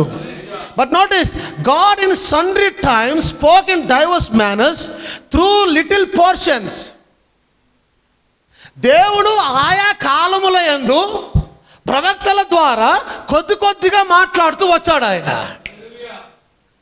ఇప్పుడు మోసే వచ్చి ఏదైనా తోటలో జరిగిన కార్యం గురించి కొద్దిగా చెప్పాడు ఆయన. అవునా? స్తోత్రం కలిగింది కాక. యోహాను దగ్గరకు వచ్చేలోపు ఆ కార్యాన్ని ఇంకొద్దిగా వివరించాడు ఆయన. మోసే అన్నాడు పండు తిన్నారా అన్నాడు, యోహాను వచ్చేలోపు సర్పసంతానం అన్నాడు ఆయన. అంటే వాక్యం ఏమైంది? పెరిగింది. మోసే నుంచి యోహానుకి వచ్చేలోపు వాక్యం ఏమైంది? పెరిగింది. సర్పసంతానమా అని అన్నాడు. పౌలు దగ్గరకు వచ్చేలోపు కయ్యను దుష్టుని సంబంధి అని అన్నాడు ఆయన. అంటే పాయింట్కి వచ్చేసాడు, ఆల్మోస్ట్ పాయింట్కి వచ్చాడు, కానీ పూర్ణంగా రాలేదు మరలా. ఏంటి మీకు అందాక అర్థమవుతుందా? మీకు క్లియర్గా అర్థమవుతుందిగా వాక్యం? నేనేం అరుచుకుంటే పోవట్లేదుగా, సీరియస్గా ఉంటారుగా మంచి వాక్యాన్ని. ఓకే. ప్రవక్తల ద్వారా పోర్షన్స్లో కొద్దిగా మాట్లాడాడు దేవుడు. మోసేతో కొద్దిగా మాట్లాడాడు, పండు తిన్నారు అని అన్నాడు. యోహాను దగ్గరకు వచ్చేలోపు సర్పసంతానమా అంటే వాళ్ళకు ఇప్పుడు పండు తిన్నాడంటే పండు అది నడిచిపోయింది. ఇక్కడ వచ్చేలోపు సర్పసంతానం అంటే వాళ్ళకు కొద్దిగా వెలిగింది. సర్పసంతానం అంటాడు ఏంది? పౌలు దగ్గరికి వచ్చేలోపు కయ్యను దుష్టుని సంబంధి అన్నాడు. ఆహా, ఇదేదో ఉంది ఇప్పుడు స్టార్ట్ అయింది. వాక్యం నెమ్మదిగా పెరుగుతా ఫుల్నెస్కి వస్తూ ఉంది. ఇప్పుడు ప్రధానం అంటూ ఉన్నాడు, ప్రవక్తలు వాక్యంలో కొద్ది భాగాన్ని మాత్రమే కలిగి ఉన్నారు, కానీ ఆయన వాక్యమై ఉన్నాడు. ఆయన వాక్యం యొక్క పరిపూర్ణత అయి ఉన్నారు. ఎవరు? యేసుక్రీస్తుల వారు. ఏమైంది? స్తోత్రం కలిగి గాక. హల్లెలూయా. ఆయన వాక్యం యొక్క పరిపూర్ణత అయి ఉన్నాడు. ఇప్పుడు వాక్యం నెమ్మదిగా పెరుగుతూ వస్తూ ఉంది. Amen. Hallelujah. And God in sundry times spoke in divers manners through little portions. ఆయన ఆయా కాలముల యందు, అది మోసే మొదలుకొని ఇంతవరకు అయిండవచ్చు, ఆయా కాలముల యందు. ఈవెన్ యేసుక్రీస్తుల వారు కూడా పరిపూర్ణమైన వాక్యాన్ని బోధించలేదు ఆయన. మీకు ఆ మాట రీసెంట్గా బోధించిన వాక్యాలు చెప్పినా నేను. అవునా? ఆయన ఎంతలో బోధించాలో అంతలో బోధించి వెళ్ళిపోయినాడు, ఎక్కువ బోధించలేదు ఆయన. ఆమేన్. సో ఆయా కాలంలో దేవుడు కొద్ది వాక్యాన్ని బోధిస్తూ వచ్చి ఉన్నాడు. But in the last day, కానీ చివరి దినములలో చాలా జాగ్రత్తగా గమనించాలి. The fullness of the word has come in his son Christ Jesus. దేవుని యొక్క వాక్య పరిపూర్ణత ఆయన యొక్క కుమారునిలోనికి వచ్చేసింది. అది ఆమేన్. God made flesh among us. దేవుడు మన మధ్య మానవ స్వరూపాన్ని తీసుకొని వచ్చి జీవించాడు. ఆమేన్. ఇప్పుడు మరలా ఇందాక నేను చెప్తాను. ఇప్పుడు పౌలు దగ్గర వాక్యం కొద్దిగా స్టార్ట్ అయింది. మోసే పండు తిన్నాడు అన్నాడు, యోహాను వచ్చేసి సర్ప సంతానం అన్నాడు, పౌలు వచ్చేసి వాడు దుష్టుని సంబంధి అని అన్నాడు, ఈయన వచ్చేసి డైరెక్ట్గా వాడు సాతాను కుమారుడు అని అన్నాడు. ఆయన ఎవరు? బ్రదర్ బ్రాండం వచ్చేసి కయ్యను సాతానుకు పుట్టాడు అని అన్నాడు. కయ్యను అవ్వమ్మ వ్యభిచారం చేసింది అని అన్నాడు ఆయన. ఏమైంది?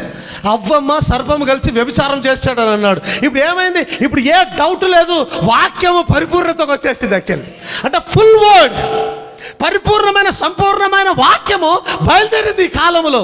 అంటే నెమ్మదిగా పోర్షన్లో కొద్ది వస్తూ అది అలాగనే వచ్చి ఈ ఎండ్ టైం వచ్చేలోపు పరిపూర్ణమైన వాక్యంగా సిద్ధపడేది. ఆమేన్.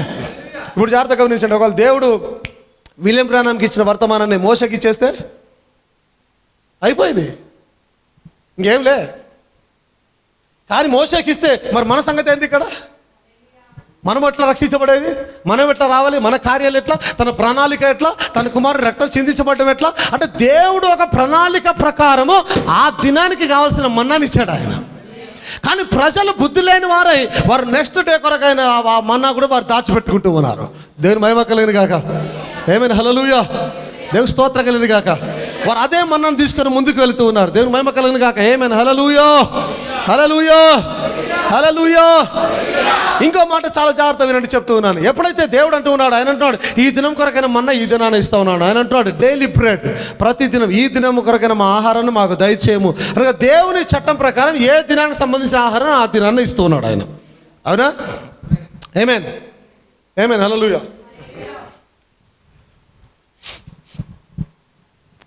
ఇప్పుడు చూడండి, మోషేకు ఏదెన్ తోటలో ఏం జరిగిందో తెలీదా? తెలుసు. మోషేకే కాదు, వెంటనే పుట్టిన ఏబేలుకు కూడా తెలుసు ఏం జరిగిందో అక్కడ. ఏం జరిగిందో తెలుసు, మోషేకు తెలుసు, నోవాకు తెలుసు, హానోకు తెలుసు, మొత్తం అందరికీ తెలుసు ఆ విషయాలు. ఇది ఫ్యామిలీ మ్యాటర్ కాబట్టి బయట పెట్టుకోలేదు వాళ్ళు. అందరూ తెలుసు ఆ విషయాలు. యోహాను వచ్చి మాట్లాడుతున్నప్పుడు అదొక్క మాట తెలుసు అనుకుంటున్నారా? సర్పసంతానం అని ఎట్లా అంటున్నాడు ఆయన? అంటే ఆయన ఏదో సినిమా చూసి వచ్చినాడు, యాక్చువల్లీ ఏదో పిక్చర్ చూసి వచ్చినాడు ఆయన. దేవుడు ఏదో బయలుపరిచినాడు ఆయనకి. నేను చాలాసార్లు బ్రదర్ బ్రానం ఎప్పుడైతే వివేచిస్తూ ఉన్నాడో, ఒక సిస్టర్ని ఇక్కడ పెట్టుకుని ఆయన వివేచిస్తూ ఉన్నాడు, ఇట్టా అట్టా అంటూ ఉన్నాడు. చాలాసార్లు గమనించాలి. ఆయన నువ్వు పలానా కార్లో వచ్చినావు కదా, పలానా ప్లేస్ల నుంచి వచ్చావు కదా, పలానా సమస్య ఉంది కదా, మీ హస్బెండ్కి ఇలా ఉంది కదా, మీ ఇంట్లో ఇలా కదా, ఈ ఊరు కదా. ఆయన చెప్తున్నప్పుడు నేను చాలాసార్లు చెప్పాను, ఆయన చెప్తున్నప్పుడు దర్శనాన్ని చూసి చెప్తున్నానని చెప్పాను నేను. అవునా? ఇక్కడ మాట్లాడుతున్నప్పుడు ఒక దర్శనం చూస్తూ ఇలా ఇలా ఇలా ఇలా అంటే ప్రవక్తలు ఎప్పుడు కూడా దేవుడు ఇచ్చిన దర్శనాలను చూసి వారు బోధిస్తారు. యాక్చువల్లీ ఇప్పుడు యోహాను బోధిస్తూ ఉన్నాడు, సర్పసంతానం అన్నాడంటే యోహానుకు అంతా తెలిసింది. దేవుడు చెప్పాడు ఇగో ఇలా జరిగిందయ్యా. ఆయన మొత్తం చూశాడు, చూసి వచ్చి సర్పసంతానమా అని అన్నాడు ఆయన. అంతకన్నా ఎక్కువ మాట్లాడలే. మోసే కూడా పండు తిన్నారా అన్నాడు, అంతకన్నా ఎక్కువ మాట్లాడలే. ఆమేన్, దేవుని స్తోత్రం కలిగింది కాక. పౌలు వచ్చేసి ఆయన అంటున్నాడు వీడు దుష్టుని సంబంధి అన్నాడు, అంతకన్నా ఎక్కువ మాట్లాడలే. కానీ వాక్యము నెమ్మదిగా ప్రజలకు వాక్యము బయలుపరచబడుతూ ఉంది. అంటే దేవుడు నెమ్మదిగా తనను ప్రజలకు చూపించుకునే ప్రయత్నం చేస్తూ ఉన్నాడు. కొద్దిగా పెంచుకుంటూ, సైజ్ పెంచుకుంటూ. ఆమేన్. అయితే ఏ దినానికి కావాల్సిన ఆహారం ఆ దినానికే ఇస్తాడు ఆయన. అబ్సల్యూట్గా. అంటే దాని అర్థం ఏంటి? దేవుని వాక్యము, దేవుని ప్రణాళిక, దేవుని లెక్కలు ఎరిగిన ప్రవక్తలు ఆ దినానికి ఏం మాట్లాడాలో అదే మాట్లాడాలి, ఎక్కువ మాట్లాడలే. ఇప్పుడు మోసేకి ఆ విషయం తెలిసినా ఆయన ఏం రాయాలి? పండు తిన్నారనే రాయాలి. కానీ పండు తిన్నారా? మోసే అబద్ధం రాశాడా? లేదు. ఆ కాలానికి దేవుడు ఎలా ఇయ్యాలనుకున్నాడో అలాగనే మోసే రాశాడు దాన్ని అక్కడికి. ఆమేన్. ఆ తర్వాత ముందుకు వచ్చిన తర్వాత చాలా గమనిస్తే యోహాను దగ్గరకు వచ్చేలోపు సర్పసంతానం అని అన్నాడు ఆయన. సర్పసంతానం అంటే ఆయనకు మొత్తం తెలుసు కాబట్టి నేను మొత్తం చెప్పేస్తాను అనుకోలేదు ఆయన. ఈ కాలానికి ఎంత కావాలో అంతే. ఆమేన్. ఒకవేళ జాగ్రత్తగా గమనించండి, ఆయన ఇంకా డైరెక్ట్ వచ్చి మీ అవ్వ ఇట్లా వ్యభిచారం చేసింది ఏదైనా ఉంటే ఆన్నే తుకుడాలు నరికేస్తారు ఆయనని యూదులు. అక్కడే ఎవరు ఎత్తుతో వాళ్ళని తుకుడాలు నరికేస్తారు అక్కడే. ఇప్పుడు నడతలేరా మనల్ని? నడతలేరు. మా అవ్వనంటావా? ఎవరవ్వ? నీకు అవ్వ, నాకు కూడా అవ్వనే. కోట్ల కేసు వేస్తే ఎవరు గెలుస్తారు? ఎవరు గెలుస్తారు? ఎవరు గెలవరు? ఎందుకు? నీకు అవ్వే, నాకు అవ్వే. నీ అవ్వని నువ్వు ప్రేమతో చూసుకో. నా అవ్వ తప్పు చేసిన కాబట్టి నేను ఎత్తిపడుతుంది తప్పు చేసిందని. నా ఇష్టం, నా అవ్వ గురించి నా ఇష్టం. కోట్ల కేసు, లిటరల్గానే కోట్ల కేసు వేస్తే ఎవడు గెలవాడు? నేను క్రాయిస్తాను, నువ్వు క్రాయిస్తాను. నీకు అవ్వ అయితే నాకు అవ్వనే. యేసుక్రీస్తు నీకు దేవుడు, నాకు దేవుడు. ఎవడు గెలవాడు? బుద్ధి లేకుండా అట్లా మాట్లాడుతున్నాడు కొన్ని మాటలు. కానీ అయితే ఎందుకు వారు బోధించలేదు, ఎందుకు బోధించకూడదు అంటే ఆ టైంకి అది సరిపోదు. ప్రజలు దాన్ని అంగీకరించారు. ఆ టైంకి ప్రజలు ఎగబడతారు, చంపేస్తారు, ఇమ్మీడియట్గా ఇదైపోతుంది. సేవకు ఆటంకం కలిగి దేవుని ప్రణాళిక నెమ్మదిస్తుంది. అది జరగకూడదంటే దేవుడు ఎంతలో చెప్పాడో అంతలోనే మాట్లాడాలి. అందుకే యోహానుకు తెలిసినా కూడా ఏం మాట్లాడాలో అదే మాట్లాడాలి, ఎక్కువ మాట్లాడడానికి వీలే. ఆ తర్వాత పౌలుకు వచ్చి బహు ప్రత్యక్షత పొందిన వాడు పౌలు, చాలా ప్రత్యక్షత పొందినవాడు పౌలు. మరి పౌలు వచ్చినప్పుడు ఆయన ఏమైనా మాట్లాడినాడంటే ఆయన ఏమన్నాడు? వాడు దుష్టుని సంబంధి అంటే యోహాను కన్నా ఇంకొంత క్లారిటీ ఇచ్చాడు ఆయన. అయినా కానీ మొత్తం బయటకు తీసుకొని రాలే. ఎందుకు? అంగీకరించలేరు ఆ టైంలో ప్రజలు దాన్ని. అంత ఈజీ కాదనమాట. ఎందుకంటే ఆ కాలము అప్పుడే యూదుల నుంచి అన్యులకు తిరుగుతున్న కాలం అది. అర్థమవుతుందా? యూదుల నుంచి రక్షించబడి అన్య జనాంగము యూదులందరూ రక్షించబడి ఆ విధంగా ఈ యొక్క అన్య వధువుకు సిద్ధపడుతున్న కాలం. ఆ డిస్పెన్సేషన్ చేంజ్లో ఇంత డెప్త్గా 7వ సంఘ కాలానికి సంబంధించిన వాక్యం అక్కడ కుమ్మరించబడితే అక్కడ చాలా డిస్టర్బెన్స్ జరిగిపోతుంది యాక్చువల్లీ. ఎందుకంటే అప్పటికే ప్రజలు యెహోవాని దేవుడిగా నమ్ముతూ ఉన్నారు. యేసుక్రీస్తు దేవుడే కాదు, కుమారుడే కాదు, అసలు ఏమే కాదు, మెస్సైన కాదని ఆయనను మర్డర్ కూడా చేసినారు ఆయనని. అంటే కాలం యొక్క మార్పులో సో దేవుడు అక్కడ ఎంత కావాలి అంతే ఇచ్చాడు. ఎందుకంటే ప్రజలు అప్పుడప్పుడే క్రీస్తుని నమ్ముతున్నారు కాబట్టి. ఇప్పుడు అప్పుడే క్రీస్తు. అందుకని నేను చాలాసార్లు ఒక ముఖ్యమైన విషయం చెప్తాను, జాగ్రత్త వినండి. నేను మిమ్మల్ని మిడ్ వీక్ సర్వీసెస్కి బయట నుంచి సంఘ శాఖల వాళ్ళని ఆహ్వానం చేయమని చెప్పినాను నేను. అవునా? చెప్పినామా? వాళ్ళు వచ్చినప్పుడు నేను ఏం బోధిస్తున్నాను? కొన్ని మంచి విషయాలు, కొన్ని మర్మాలు బోధిస్తాము. కానీ ఏదైనా ఏం జరిగిందో బోధిస్తామా? ఎందుకు? భయపడి కాదు, వారు హట్ అవుతారు. అదే వ్యక్తి వాక్యం అంగీకరించి లోపలికి వచ్చిన తర్వాత ఒక 6 నెలల తర్వాత చెప్పినాను అనుకో, ఎగిరి గంతులు వేస్తాడు, ఎస్ వాస్తవం చెప్తున్నారని. అలా కాకుండా వెంటనే చెప్పామనుకో ఏమవుతుంది? మనసు ఇరిగిపోతుంది, విశ్వాస జీవితం ఇరిగిపోతుంది. ఆ రకంగా ఎప్పుడైతే యూదుల నుంచి అన్యుల నుంచి ఎప్పుడైతే క్రైస్తవ కాలం ఆరంభమవుతున్న ఆ డిస్పెన్సేషన్ ఏదైతే ఉందో దేవుడు ఎట్ ఎ టైం తన వాక్యాన్ని కుమ్మరించలేడు. అక్కడ కుమ్మరిస్తే విరిగిపోతుంది. అది విరగకూడదంటే దేవుడు కొద్దిగా ఎస్. ఇంకా మీకు క్లియర్గా అర్థం కాదు. ఇంకో విషయం చెప్తాను. అప్పుడే పుట్టిన బిడ్డకి ఆహారాన్ని ఇవ్వలేవు. అప్పుడే పుట్టిన బిడ్డకి ఏం కావాలి? కొద్దిగా పాలు ఇవ్వాలి. ఒక 2 నెలలుగా ఎప్పుడు ఉగ్గు అన్నం స్టార్ట్ చేసేది 6 months అవునా?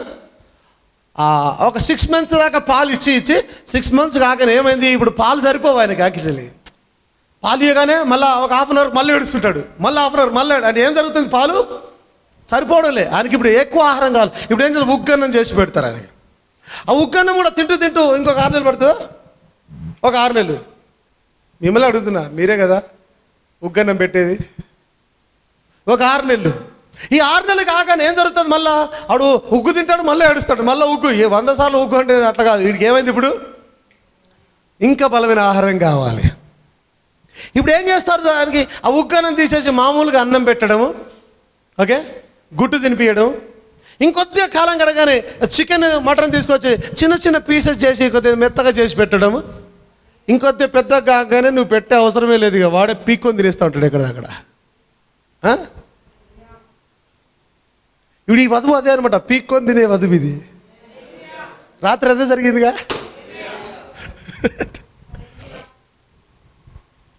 రొమ్ములో నుంచి లాక్కొని తాగే వధువు ఇది. అదే పౌలు కాలము పిల్లల కాలమైనది, ఇది ఎదిగిన కాలమైనది ఇది. ఏమేన్? ఇప్పుడు ఆ పిల్లలకి అప్పుడే కనుక ఇప్పుడు చాలా జాగ్రత్త చూడండి. ఒకవేళ అప్పుడే పుట్టిన పిల్లాడికి తీసుకుని వచ్చి చికెన్ లెగ్ పీస్ పెట్టినామనుకో నోట్లో,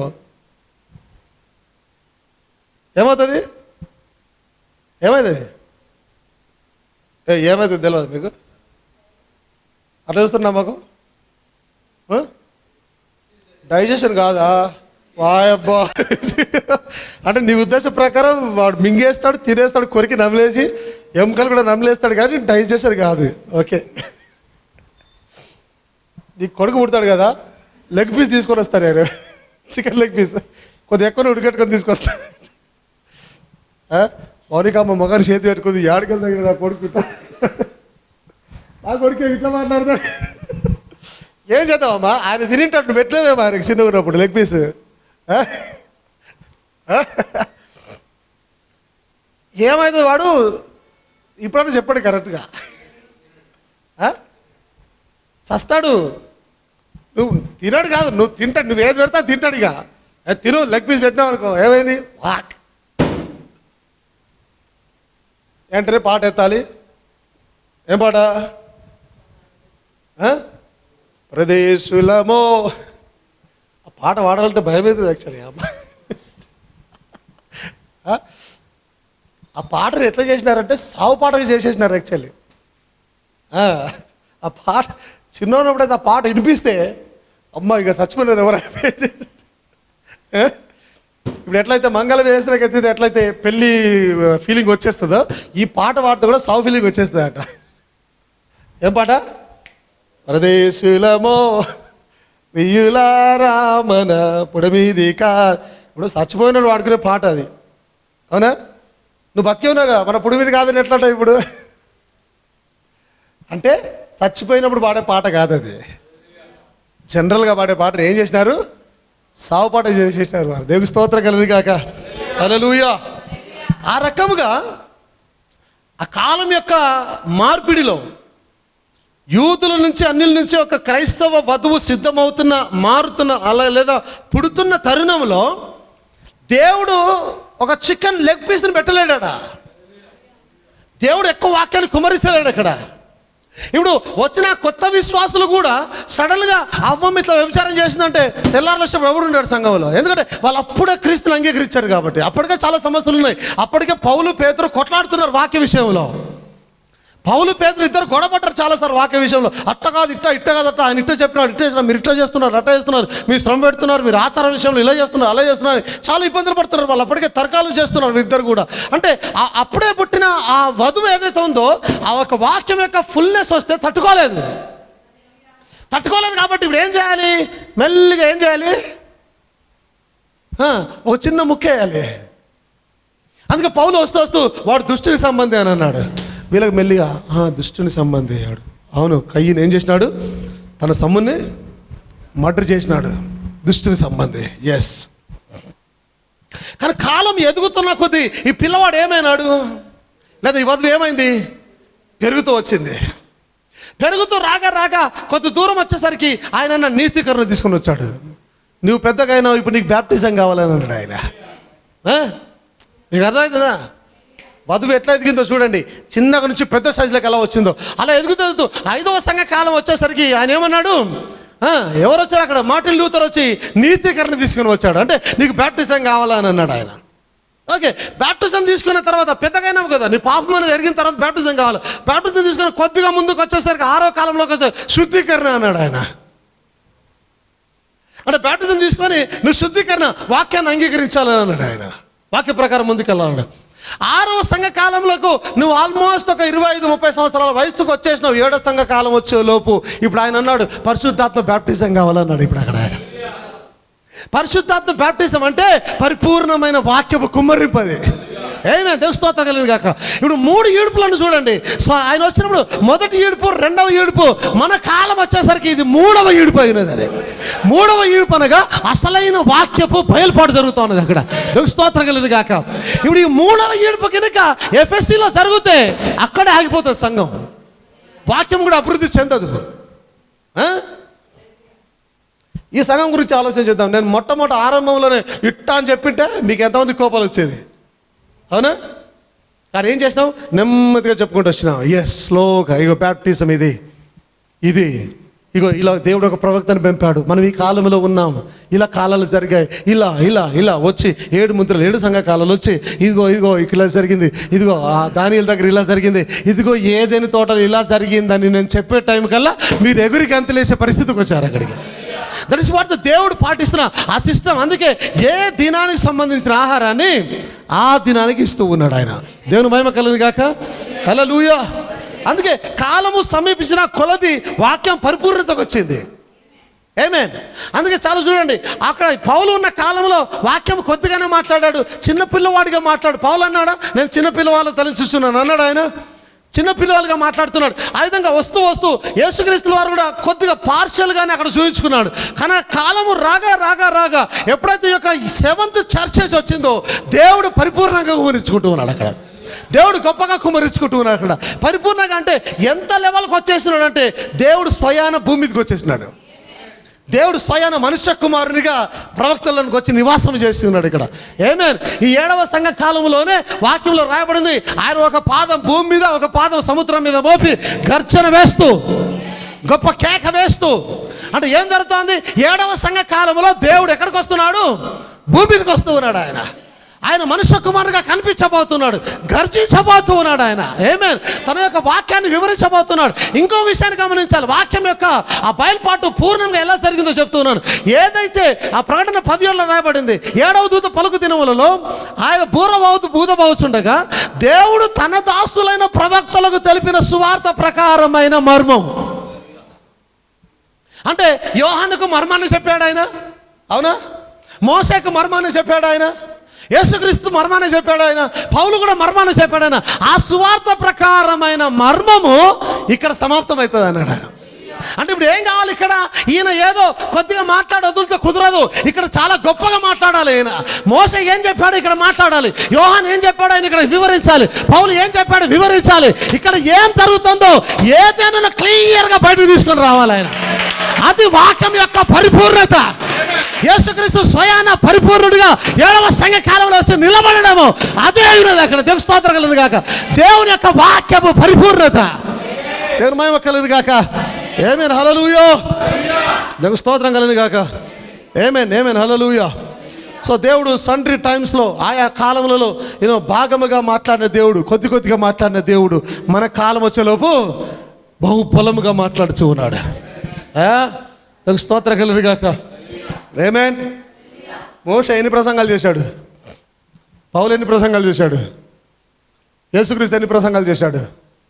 యోహాను ఎన్ని ప్రసంగాలు చేశాడు? ఆమేన్. ఈయన ఎన్ని ప్రసంగాలు చేశాడు? 1200 పైచిలుకు ప్రసంగాలు. అంటే ఏమర్థమవుతుంది? వాక్యము పెరుగుతూ వస్తుంది, దాని స్థాయి, దాని యొక్క విడ్త్, దాని హైట్ పెరుగుతూ వస్తుంది, వాక్యం వెడలిపోతుంది, పెద్దగా అవుతుంది. అందుకే ఇక్కడ వచ్చేసరికి ఏం జరుగుతోంది? ఇప్పుడు ఈ వధువు ముందు పాతాళలోక ద్వారములు ఎందుకు నిలబడవో తెలుసా? ఇది పరిపూర్ణమైన వాక్యం వచ్చేసింది ఇది కాబట్టి. దేవుని యొక్క పరిపూర్ణమైన వాక్యాన్ని పొందుకున్న వధువు అయినది కాబట్టి. ఏమైనా స్తోత్రం కలుగును గాక. హల్లెలూయా. దేవునికి మహిమ కలుగును గాక. హల్లెలూయా. హల్లెలూయా. హల్లెలూయా. అందరు సంతోషంగా ఉన్నారు వాక్యాన్ని బట్టి? దేవుడు గొప్పగా మాట్లాడుతున్నాడు నేను అనుకుంటూ ఉన్నాను. ఆమేన్. హల్లెలూయా. దేవునికి స్తోత్రం కలుగును గాక. హల్లెలూయా. డైలీ బ్రెడ్ ఏ దినానికి కావాల్సిన వర్తమాన నా కాలానికే ఆ దినానికే ఇస్తున్న దేవుడు ఆయన. ఆమేన్. హల్లెలూయా. ఆమేన్. అందుకే వెస్లీ వేరేది మాట్లాడచాలాడు, తెలిసిన మాట్లాడచాలాడు, యోహాన్ తెలిసిన మాట్లాడచాలాడు. నేను చాలా కొద్దిగా డీప్గానే వెళ్ళాను. నేను అన్నాను, ఎప్పుడైతే రాస్తూ ఉన్నాడో దానియేలుకి అన్నీ తెలుసు. తెలీదా? దానియేలుకి 7 ముద్రలు తెలియవా? దానియేలు రాస్తుంది ఏంది? బ్రదర్ బ్రానం తెరిచింది ఏంది? దానియేలు దగ్గర మూయబడింది, ఇక్కడ తెరుస్తున్నాడు ఆయన. దానియేలు రాస్తూ దేవుడు అన్నాడు నువ్వు దాన్ని ముద్రేసాను అన్నాడు ఆయన. దానియేలు తెలుసు ఆ విషయాలు, కానీ దానియేలు మాట్లాడలే. దానియేలు హద్దు మీరకూడదు. నీ టైం ఎప్పటిదాకా అక్కడికే మాట్లాడి వెళ్ళిపో, అంతే, ఎక్కువద్దు. ఒకవేళ వారు ఎగిరిపడి ప్రభా ఇది చాలా బాగుంది ప్రభా, నేను చెప్తే కొద్దిగా షడ్రక్ మేషక్ అబేద్నెగోలు బాగా బలం చెందుతారు ప్రభా, సంఘం కొద్దిగా ఎదుగుతుంది ప్రభా. నో, ఇప్పుడే ఎదగాల్సిన అవసరం లే. షడ్రక్ మేషక్ అబేద్నెగోలు ఆ సంఘం చాలు నాకు ఇప్పుడు ప్రస్తుతానికి, అది వేరే సంఘం కొరకు ఇవ్వాలి. వారు ఎదుగుతారు అక్కడ. యూనో దానియేలుకు తెలుసు, అన్ని విషయాలు తెలుసు, దానియేలు మొత్తం పిక్చర్ అంతా తెలుసు, ఏం మాట్లాడాలి క్లియర్గా చెప్తున్నా. దానియేలు మనల్ని కూడా చూస్తూ ఉన్నాడు యాక్చువల్ ఆయన. 7 ముద్రలను చూసినప్పుడు, కాలాలను చూసినప్పుడు అన్ని పిక్చరైజేషన్ చూస్తూ ఉన్నాడు ఆయన. దేవుని స్తోత్రం కలిగింది కాక. ఆ తర్వాత వచ్చినాడు ఆ తర్వాత ముందుకెళ్తే యోహానుకి అని తెలుసు మాట్లాడలే, పౌలుకి అని తెలుసు మాట్లాడలే. ఈ యోహాను పద్మాసు ద్వీపంలో ఉన్న యోహాను గురించి ఆలోచన చేయండి. ఆయన ఎవ్రీథింగ్ చూస్తూ ఉన్నాడు, ఎవ్రీథింగ్. యేసుక్రీస్తు 2వ రాకను కూడా చూశాడట ఆయన. 2nd కమింగ్, 3rd కమింగ్ మొత్తం చూస్తూ ఉన్నాడు. ఇప్పుడు ప్రకటన గ్రంథం మొత్తం రాశాడు కదా ఆయన. ఎట్లా రాశాడు? చూస్తూ రాశాడు ఆయన. అంటే అలా రాస్తున్నప్పుడు 7వ సంఘకాలానికి రాస్తున్నప్పుడు ప్రవక్త 17లో వచ్చినప్పుడు ఆ సంఘకాలాలు ఆయన బోధించడం, ఆయన బూర ఊదుతున్నప్పుడు మర్మాలు ఇవ్వబడడం, ఈ వధువును మొత్తం చూస్తున్నాడు ఆయన. ఎవ్రీథింగ్ క్లియర్గా చూస్తున్నాడు. రాస్తున్నాడు. అందుకే చాలాసార్లు చెప్తాను, నిన్ను నీవు గ్రంథంలో చూసుకోవాలి. యాక్చువల్ నువ్వు కనిపిస్తావు, నీ కళ్ళని తెరిచి చూస్తే నిన్ను నువ్వు చూసుకోగలుగుతావు అక్కడ. కానీ ఆయనకు అన్నీ తెలుసు. కానీ యేసుక్రీస్తు వెంటనే నువ్వు ముద్రేసాడు దానికి. ఇప్పుడే చెప్పవలదు వాటిని. యోహాను అడిగిండవచ్చు, ఎందుకు ముద్ర వేయాలి? చదవలే 10:7 ఏం రాసినావు? యోహాను ఏం రాసినావు 10:7? 7వ దూత బూర ఊదుచుండగా అప్పుడు బయటపడుతుంది, అప్పటిదాకా ముద్రేసే దీన్ని మాట్లాడుతున్నాడు. ఎస్ బ్రోవా నేను మాట్లాడాను, ముద్రేసేసినాడు. అది చేసిందల్లా రాశాడు. కానీ ఆయనకు అన్నీ తెలుసు. అంటే ఆ కాలానికి ఏం మాట్లాడటానికి లే, ఎంత మాట్లాడాలో అంతే, ఎక్కువ మాట్లాడాలి. అందుకే బ్రదర్ జ్ఞానం అంటాడు, ఎక్కడ దేవుడు సైలెంట్ ఉన్నాడు నువ్వు అక్కడ సైలెంట్ ఉండు, ఎక్కడ దేవుడు మాట్లాడుతాడు నువ్వు అక్కడ మాట్లాడు. నీ సొంత అభిప్రాయం బోధించే ప్రయత్నం చేసావా, తప్పులు ఇరుక్కుంటావు, ఇబ్బందులు పడతావు. నీ సొంత రెవల్యూషన్ బోధించే ప్రయత్నం చేసావా, ఇబ్బందులు పడతావు. దేవుడు ఏదైనా విషయం మీద మాట్లాడడం లేదా, నువ్వు సైలెంట్ అయిపోవు అక్కడ. ఎక్కడైతే దేవుడు 7వ ముద్ర ఇప్పినప్పుడు పరలోకంలో 30 minutes సైలెంట్ ఉంది. దేవుడు ఏం మాట్లాడడం లేదు, నువ్వు కూడా దాని గురించి ఏం మాట్లాడు మాకు. బ్రదర్ ప్రాణం అంటున్నాడు 1 2 3 4 5 6 7 దినాలు 6 దినాలు ముద్రలు విప్తూ వచ్చి 7వ దినం వచ్చేలోపు దేవుడు నన్ను అది బోధించడానికి ఆయన ఒప్పుకోవడం లేదని అన్నాడు ఆయన. ఎందుకంటే దేవుడు ఏం మాట్లాడడం లేదు, నేను కూడా ఏం మాట్లాడను అక్కడ. దేవుడు ఎక్కడ సైలెంట్ అయితే నువ్వు అక్కడ సైలెంట్ అయిపో, మాట్లాడడానికి వీలేదు, నీ సొంత అభిప్రాయం చెప్పడానికి వీలేదు. కానీ ఈ రోజున ఆ 2వ అక్కడ అయిపోయిందని, జరిగిపోయిందని, ఆ సైలెంట్గా ఉంది, అక్కడ సైలెంట్ ఉందంటే నీకేం తెలియదు, నువ్వేట చెప్తున్నావు దాన్ని. అది ఎవరికి తెలియదు అంటే తెలుసా, స్వయాన యేసుక్రీస్తు కూడా తెలియదు అన్నాడు ఆయన. నేను ఆ కోటును తీశాను, చాలా అద్భుతమైన దాన్ని బ్రదర్ మాట్లాడినాడు. ఎందుకు ఆయన చెప్పలేదు, యేసుక్రీస్తుకి ఎందుకు చెప్పలేదు? యేసుక్రీస్తుకు చెప్పకపోవడం ఏంటండి, మరి టూ మచ్ కదా. యేసుక్రీస్తు అన్నాడు, కాలములను సమయములను తండ్రి తన స్వాధీనం అందించుకొని ఉన్నాడు. ఇప్పుడు యేసుక్రీస్తు కూడా ఆ రాకడ ఎప్పుడనేది ఆయన కూడా తెలియదు అని ఆయన ఒప్పేసుకున్నాడు. నాకు కూడా తెలియదు, తండ్రికే తెలుసు అని అన్నాడు. ఎందుకు తండ్రి ఎవరికి చెప్పలే, కనీసం తన కుమారుని కూడా చెప్పలే. అంటాడు ఎప్పుడైతే ఆ 7వ ముద్ర విప్పబడిందో పరలోకం అందు సైలెంట్ ఉందంట. సైలెంట్ అంటే పిన్ డ్రాప్ సైలెంట్. ఒక్క దేవదూత కూడా ఇట్లా కదులుతలేడట, ఒక్కరు కూడా వాయిద్యం వాయిస్తలేరట. ఎందుకంటే ఏం కదిలితే ఏం న్యూస్ బయటికి వెళ్ళిపోతుందో 30 minutes సైలెంట్గా ఉండాలి, ఏం మాత్రం పలకడానికి వీల్లేదు. కదిలితే ఎలాంటి ఇన్స్పిరేషన్ బయటికి వెళ్ళిపోతుందో, బయటికి వెళ్ళిపోకూడదు అనేది దేవుని ఉద్దేశం. ఎందుకు బయటికి వెళ్ళిపోకూడదు అన్నాడు. ఆ కోట్ తీసి నేను మీకు మీ ముందు పెట్టే ప్రయత్నం చేస్తాను. ఆయన మాట్లాడుతూ ద 7th seal అనే వర్తమానం దాంట్లోనే మాట్లాడుతూ 63లో 253 paragraphలో నా వై ఎందుకు ఆయన అంటున్నాడు. వై ఎందుకు, ఈ మాట జాగ్రత్త వినండి. If Satan should get a hold of it,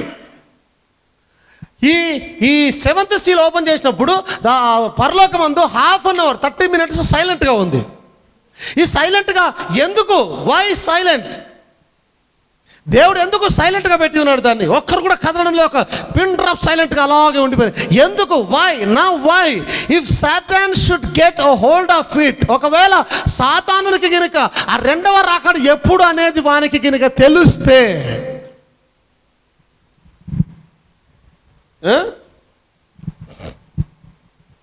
మనం ఇప్పటికే చూస్తున్నాం 2వ రాకడ అయిపోయిందని ఎంతమంది మోసపోయినారు, ఎంత అపాయం జరిగింది సంఘానికి, ఎంత ఇబ్బంది కలుగుతుంది వధు సంఘానికి. ఇక్కడ ఈయన మాట మాట్లాడుతున్నాడు చూడండి. If Satan should get a hold of it, he might do great damage. సాతానుని గినక రెండవ రాకడ ఎప్పుడు అనే విషయం తెలిస్తే వాడు గొప్ప అపాయాన్ని కలగజేస్తాడు. ఆ విషయంలో దేవుడు ఎంత జాగ్రత్త పడ్డాడంటే కుమారుని కూడా చెప్పలే ఆ న్యూస్ ఎప్పుడు వస్తాడనేది. కుమారుని కూడా అంటే దేవుడు తన మనసులోనే పెట్టుకున్నాడు, కుమారుని కూడా చెప్పలేదు. చెప్పేటప్పుడు వాడు గినక వింటే ఈ వధువుకు ఎంత అపాయం కలగజేస్తాడు, వాడు యాక్చువల్లీ ఎంత నష్టాన్ని కలగజేస్తాడు, వాక్యానికి ఎంత నష్టాన్ని కలగజేస్తాడు. అందుకే తండ్రి తన మనసులోనే పెట్టుకొని కనీసం కుమారునితో గుస్తగుస్తలాడటం లేదు ఆయన. వాడు ఎక్కడ వినేస్తాడో. ఆమేన్. అందుకే 30 minutes సైలెంట్, ఏం లేదు అక్కడ, ఎవరు మాట్లాడడానికి లేదు. దేవుని రెండవ రాకడ ఎప్పుడు వస్తుంది అనేది ఎవరు మాట్లాడడానికి లేదు. దేవుడు సైలెంట్ ఉన్నాడు, నువ్వు కూడా సైలెంట్ ఉండే అక్కడ. నీ ఇష్టమైన నీ సొంత అభిప్రాయం, నీ సొంత రెవల్యూషన్, నీ సొంత బోధ చేయమవుతుంది దాని మీద. అది సైలెన్స్ అంటేనే ఏం లేదు అక్కడ. సాయంకాలంలో ఇంకా దాని గురించిన గొప్ప విషయాలు కొన్ని ఉన్నాయి, దాన్ని మీతో పంచుకునే ప్రయత్నం చేస్తాను. దేవుడు విషయాలను దాచిపెడుతూ ఉన్నాడు. మోషే శరీరం దగ్గరకు వచ్చేలోపు ఏం జరిగింది చాలాసార్లు చెప్పాను నేను. మోషే శవం వచ్చి శరీరం వచ్చింది, చనిపోయినాడు. మోషే నాడు పడుకోబెట్టినాడు. దేవుడు స్వయానం వచ్చేసినాడు. మోషే సమాధి కార్యక్రమం అంతా చూసుకొని దేవుడు స్వయానం వచ్చేసినాడు. మిఖాయలు ఉన్నాడు అక్కడ, గాబ్రియల్ ఉన్నాడు అక్కడ. దూతలంతా పాల్ బేరర్స్ అంటే మోసే వాళ్ళు, శవాన్ని మోసేవాళ్ళు ఉండగా పాల్ బేరర్స్ దూతలు వాళ్ళు కూడా తీసుకొని వచ్చేసినాడు. అందరు పెట్టుకొని చేద్దాం అనుకునే లోపు వీడు పక్కన నిలబడ్డాడట. ఎవడు? సాతాను, లూసిఫర్, ఈయన నిలబడ్డాడట. దేవుడు చూశాడు, ఏంది ఇట్ట వచ్చినావు ఏంది? వాడట ప్రాణం వచ్చాడు. ఈ మాట చూడండి, there is one thing he don't no. అక్కడ వానికి ఒక విషయం తెలియదు. Now he can interpret anything he wants to. వాడు దేన్నైనా అనువాదం చేయగలుగుతాడు and impersonate any kind of gift. సంఘంలో ఎలాంటి వరమునైనా సరే వాడు ప్రదర్శించగలుగుతాడు. వాడు భాషలు మాట్లాడగలుగుతాడు, వాడు బోధ చేయగలుగుతాడు, వాడు పాటలు పాడగలుగుతాడు, వాడు అర్థం చెప్పగలుగుతాడు, వాడు స్వస్థతలు జరిగించగలుగుతాడు. వాడు ఏదైనా వరమును ఇంపర్సనేట్ చేయగలుగుతాడు. ఆమేన్. జాగ్రత్త పెట్టినారా? Any gift, but he can't know this. వాడు దీనిని తెలుసుకోచాలడు. అంటే వాడికి ఏది తెలిసినా దాన్ని వాడు కాపీ చేసేస్తాడట, కాపీ కొట్టేవాడు. But he don't know, he can't know this. It's not even return in the word. ఆయన అంటాడు అది ఈవెన్ వాక్యంలో కూడా రాయబడలేదు. ఈ వాక్యంలోనే లేదు అది. అసలు నువ్వు ఎట్లా మాట్లాడుతావు లేంది? It's not even return in the word. ఆయన అన్నాడు ఇట్ ఈస్ టోటల్ సీక్రెట్. ఎందుకు మనకు చెప్పడం లేదంటే వాడు ఇంపర్సనేట్ చేస్తాడట దాన్ని. లేదా ఎవరో ఒక రూపంలో వచ్చేసి నేను వచ్చేసినాను, యేసుక్రీస్తు వచ్చేసినాను చేసి సంథింగ్ వాడు ఏదో అపాయం చేయగలుగుతాడు సంఘానికి. అందుకే దేవుడు చూశాడు, ఏమైంది వీడికి వచ్చినాడు. వాడికంటే దేవుని ప్రణాళికలు అన్నీ ఇష్టం, చూడాలి, తెలుసుకోవాలి, డిస్టర్బ్ చేయాలి. ఏం చేయాలి? డిస్టర్బ్ చేయాలి. చూస్తున్నాడట. ప్రభు ఉండి వీడు నా ప్రణాళిక చూసేటట్టున్నాడు. ఎందుకు? మోసే సావలే, యాక్చువల్లీ చచ్చినట్టు నటిస్తున్నాడు పడుకొని. సావలేడు మోసే. వాక్యంలో రాయబడింది చనిపోయాడు అక్కడ ఇక్కడ, మళ్ళీ మోసే శవం లేదు, మరలా చూస్తే మోసే అక్కడ వచ్చినాడు. ఇవన్నీ వేరే విషయాలు. దేవుడు ఎట్లా రాస్తున్నాడు చూడండి ఆ కార్యాలని. మోసే అలా ఉన్నాడు, ఎట్లా ఈ చేద్దాం వస్తే వీడు వచ్చినాడు, ఏం చేయాలి? ఇంతకు చెప్పినాగా నేను. గుర్తుందా మీకు అందరికి? మెల్లే గాబ్రియల్ మిషాడు. గాబ్రియల్ వాడు చూస్తా ఉన్నాడు, ఎట్లా చేద్దాం, వాడికి తెలియకూడదు ఈ విషయం ఏం జరుగుతుందో. వాస్తవానికి సమాధి కార్యక్రమం జరగడం లేదు అక్కడ. సమాధి చేయడం లేదు మోసేని, సంథింగ్ ఇంకేదో ఉంది. అది మోసేని సమాధి చేయచాలి, ఎందుకంటే మోసే మళ్ళీ రావాలా. అంటే మోసే అది పాయింట్ అక్కడ చాలా మర్మయుక్తంగా ఉంది. గాబ్రియల్ మిఖాయలు పిలిచి ఎట్లా చేద్దాం, వాడు చూస్తూ ఉన్నాడు, వానికి తెలియకూడదు ఈ విషయం. ఎట్లా అని, ఎట్లా ప్రభువా, ఏం చేద్దాం ప్రభు అంటే, సరే నేను పని చేస్తా, ఓకే, నేను మన చూపు మరలుస్తా కానీ మీ పని చేసేయండి, మన ప్లాన్ ఏంటో చేసేసేయండి. ఓకే ప్రభా, ఓకే ప్రభా. వాడు దూరంకెళ్ళి చూస్తున్నాడు, ఏం మాట్లాడుతున్నారు, ఏదో బాగా సీక్రెట్ మాట్లాడుకుంటారు. నాకు ఇంపి కూడా గుసగుస మాట్లాడుతాను ఇక్కడ. ఓకే ఓకే ఇట్లా లూసిఫర్ ఏం చెప్పి ఏడికి వచ్చినావు, ఏం కావాలి చెప్పలేదు. ఏం లేదు ప్రభా, చూడాలి ఏం చేస్తున్నారు చూడాలి. ఏం చూస్తావు బాబు, మా ఫ్యామిలీ ఇష్యూ ఇది, నువ్వేం చూస్తావు చెప్పి వచ్చి, మా ఫ్యామిలీ ఇది, నువ్వెందుకు వచ్చినావు, నువ్వు మా ఇంటోటివి కాదు, మా బంధువు కాదు, ఏ మా సంఘ సభ్యుడివే కాదు, నువ్వెందుకు వచ్చినావు వీడికి? ఏం లేదు ప్రభా, చూడాలి ప్రభా. సరే చూడు, ఇటు చూడు ఏం కావాలి, ఏం చూస్తావు ఇప్పుడు? ఏం చూస్తావు? హలో హలో ఇటు డాక్టర్లు చెప్తారు చూడండి. డాక్టర్ ఏం చేస్తాడు? ఇటు దాన్ని ఏమంటారు కదా, హిప్నోటైజేగా, హిప్నోటైజ్ చేస్తారు. ఇటు చూడు చూడు ఇటు చూడు, అటు కాదు ఇటు చూడు తలకాడు తిప్పుకోలేక ఇటు చూడు ప్రభా ఇటు చూడు ఒక ఏం ప్రభా, ఏం జరుగుతుంది ప్రభా, తలకాయ తిరుగుతుంది ప్రభా, తిరగాలి చూడు పడాలి మన ఒక్కటి దాని దౌడ మీకు లేసే లోపు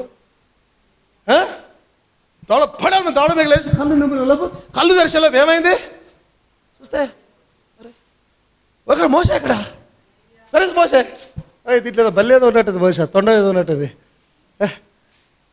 సీరియస్గానే ఉంది. ఏమేది ఎక్కడ మోస ఎక్కడ ప్రభా మోస ఎక్కడ? నాకు కొంత పని ఉంది బాబు, ఇప్పుడు వస్తున్నారు ఎక్కడ వెళ్ళిపోయినాడు ఇక్కడ. ఎవరు? దేవుడు. అరే ఆయన అట్టు వెళ్ళిపోతాడు. మికాల్ ప్రభా నేను కూడా వస్తాను నేను ఒక్క నిమిషం ప్రభా. గాబ్రియల్ నా దగ్గర రాక బాబు నేను పోవాలి, నాకు పని ఉంది. నెత్తికోకుండా ఏం జరిగిందిడా? అరే ఇప్పుడైతే ఉండే ఎటు ఆయన ఏదో మోసం చేసినాడు, ఏం జరిగిందో నాకు తెలియాలా. ఇక ఆలోచన చేస్తా ఉన్నాడు. 1000 సంవత్సరాలు గడిచింది ఆలోచన చేస్తా ఉన్నాడు. 2000 సంవత్సరాలు గడిచింది ఆలోచన చేస్తా ఉన్నాడు. 3000 సంవత్సరాలు గడిచింది ఆలోచన చేస్తా ఉన్నాడు. 4000 సంవత్సరాలు గడిచింది ఆలోచన చేస్తా ఉన్నాడు. ఏమేన్ ఒక రోజున అట్టే భూమి తిరుగుతా అంటే మికాలు అడ్డుపడ్డాడు.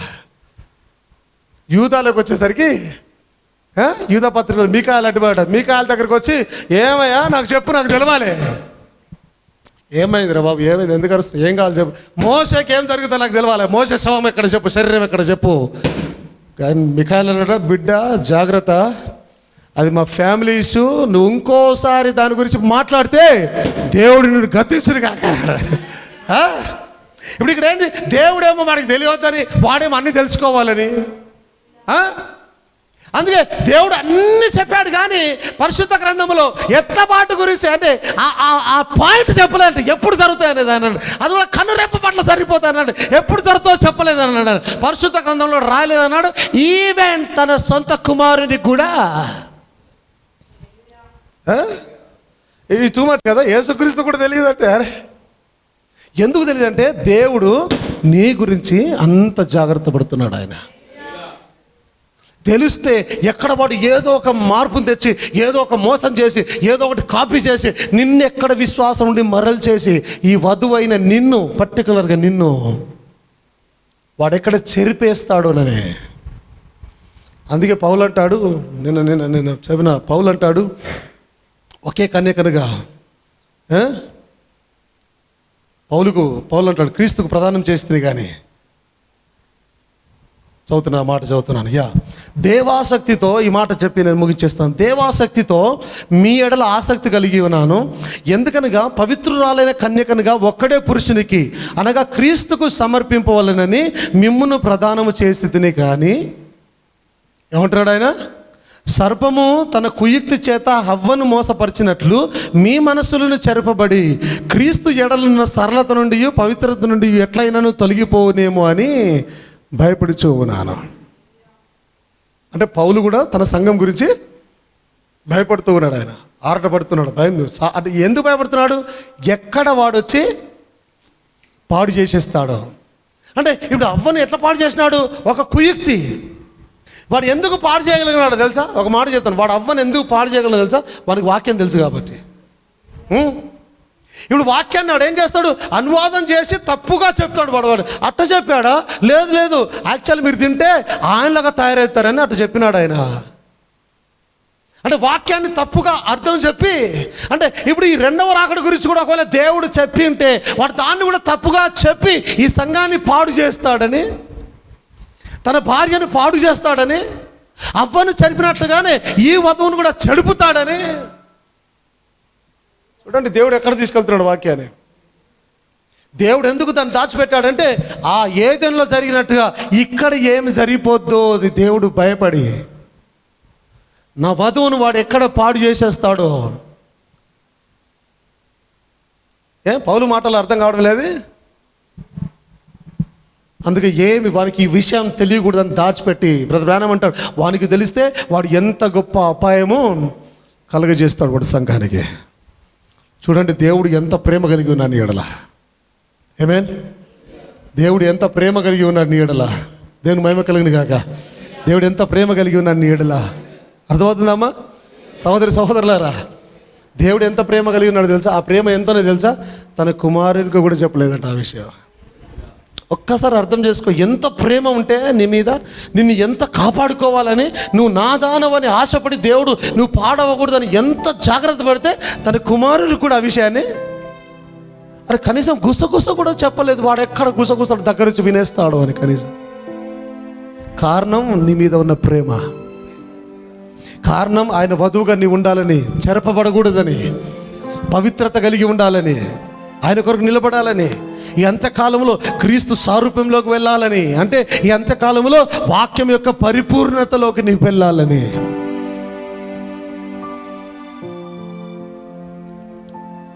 అందరం కళ్ళు మూసుకుందాం. స్తోత్రం ప్రభా నాయన, మీకే వందనాలు చెల్లిస్తున్నాం ప్రభా. మీకు స్తోత్రం నాయన, మీకు స్తోత్రం. ప్రేమ దేవుని బిడ్డలారా, దేవుడు నీ గురించి ఎంత జాగ్రత్త వహిస్తున్నాడో చూడండి. దేవుడు నీ గురించి ఎంత ప్రేమ కలిగి ఉన్నాడో చూడండి. వాడు ఎక్కడ నీకు అపాయం కలగజేస్తాడోనని ఆయన కనీసం ఒక మాట కూడా బయట చెప్పడం లేదు. ఆయన రెండవ రాకడ గురించి, ఆ 7వ ముద్రలో ఏముందో ఆయన బయటకు తీసుకురావడం లేదు ఆయన. ఎందుకంటే దేవుడు నిన్ను బాగా ప్రేమిస్తున్నాడు. దేవుడు నిన్ను అధికంగా ప్రేమిస్తూ ఉన్నాడు. దేవుడు నిన్ను తన వధువుగా ఎన్నుకొని ఉన్నాడు. ఎన్నుకున్నవాడు భర్త తన భార్యను కాపాడవలసిన బాధ్యత ఉంది కాబట్టి, అందుకే 7వ ముద్రలో ఏముందో బయటకు తీసుకురాలేదు ఆయన. దేవుడేంటి నిశ్శబ్దం పెట్టడం ఏంటి? ఒక వింతగా అనిపించడం లేదా? దేవుడేంటి నిశ్శబ్దం పెట్టడం ఏంటి? ఎస్, ఆయన వింత దేవుడై ఉన్నాడు, మన వింత ప్రజలమై ఉన్నాం. ఆయన వాక్యము వింత వాక్యమై ఉన్నది. ఆమేన్, ఆమేన్, ఆమేన్. ప్రియమైన దేవుని బిడ్డలారా, చూడండి, వాక్యాన్ని అంగీకరించిన మీరు ఇంకా మీ హృదయాన్ని ఇంకా తెరవండి ఆయన కొరకు. ఇంకా ఆయన అంగీకరించే ప్రయత్నం చేయండి. ఆమేన్, హల్లెలూయా, హల్లెలూయా. స్తోత్రం ప్రభా, స్తోత్రం నాయనా, స్తోత్రం తండ్రి. మీకు స్తోత్రం చెల్లిస్తున్నాం, మీకు వందనాలు చెల్లిస్తున్నాం.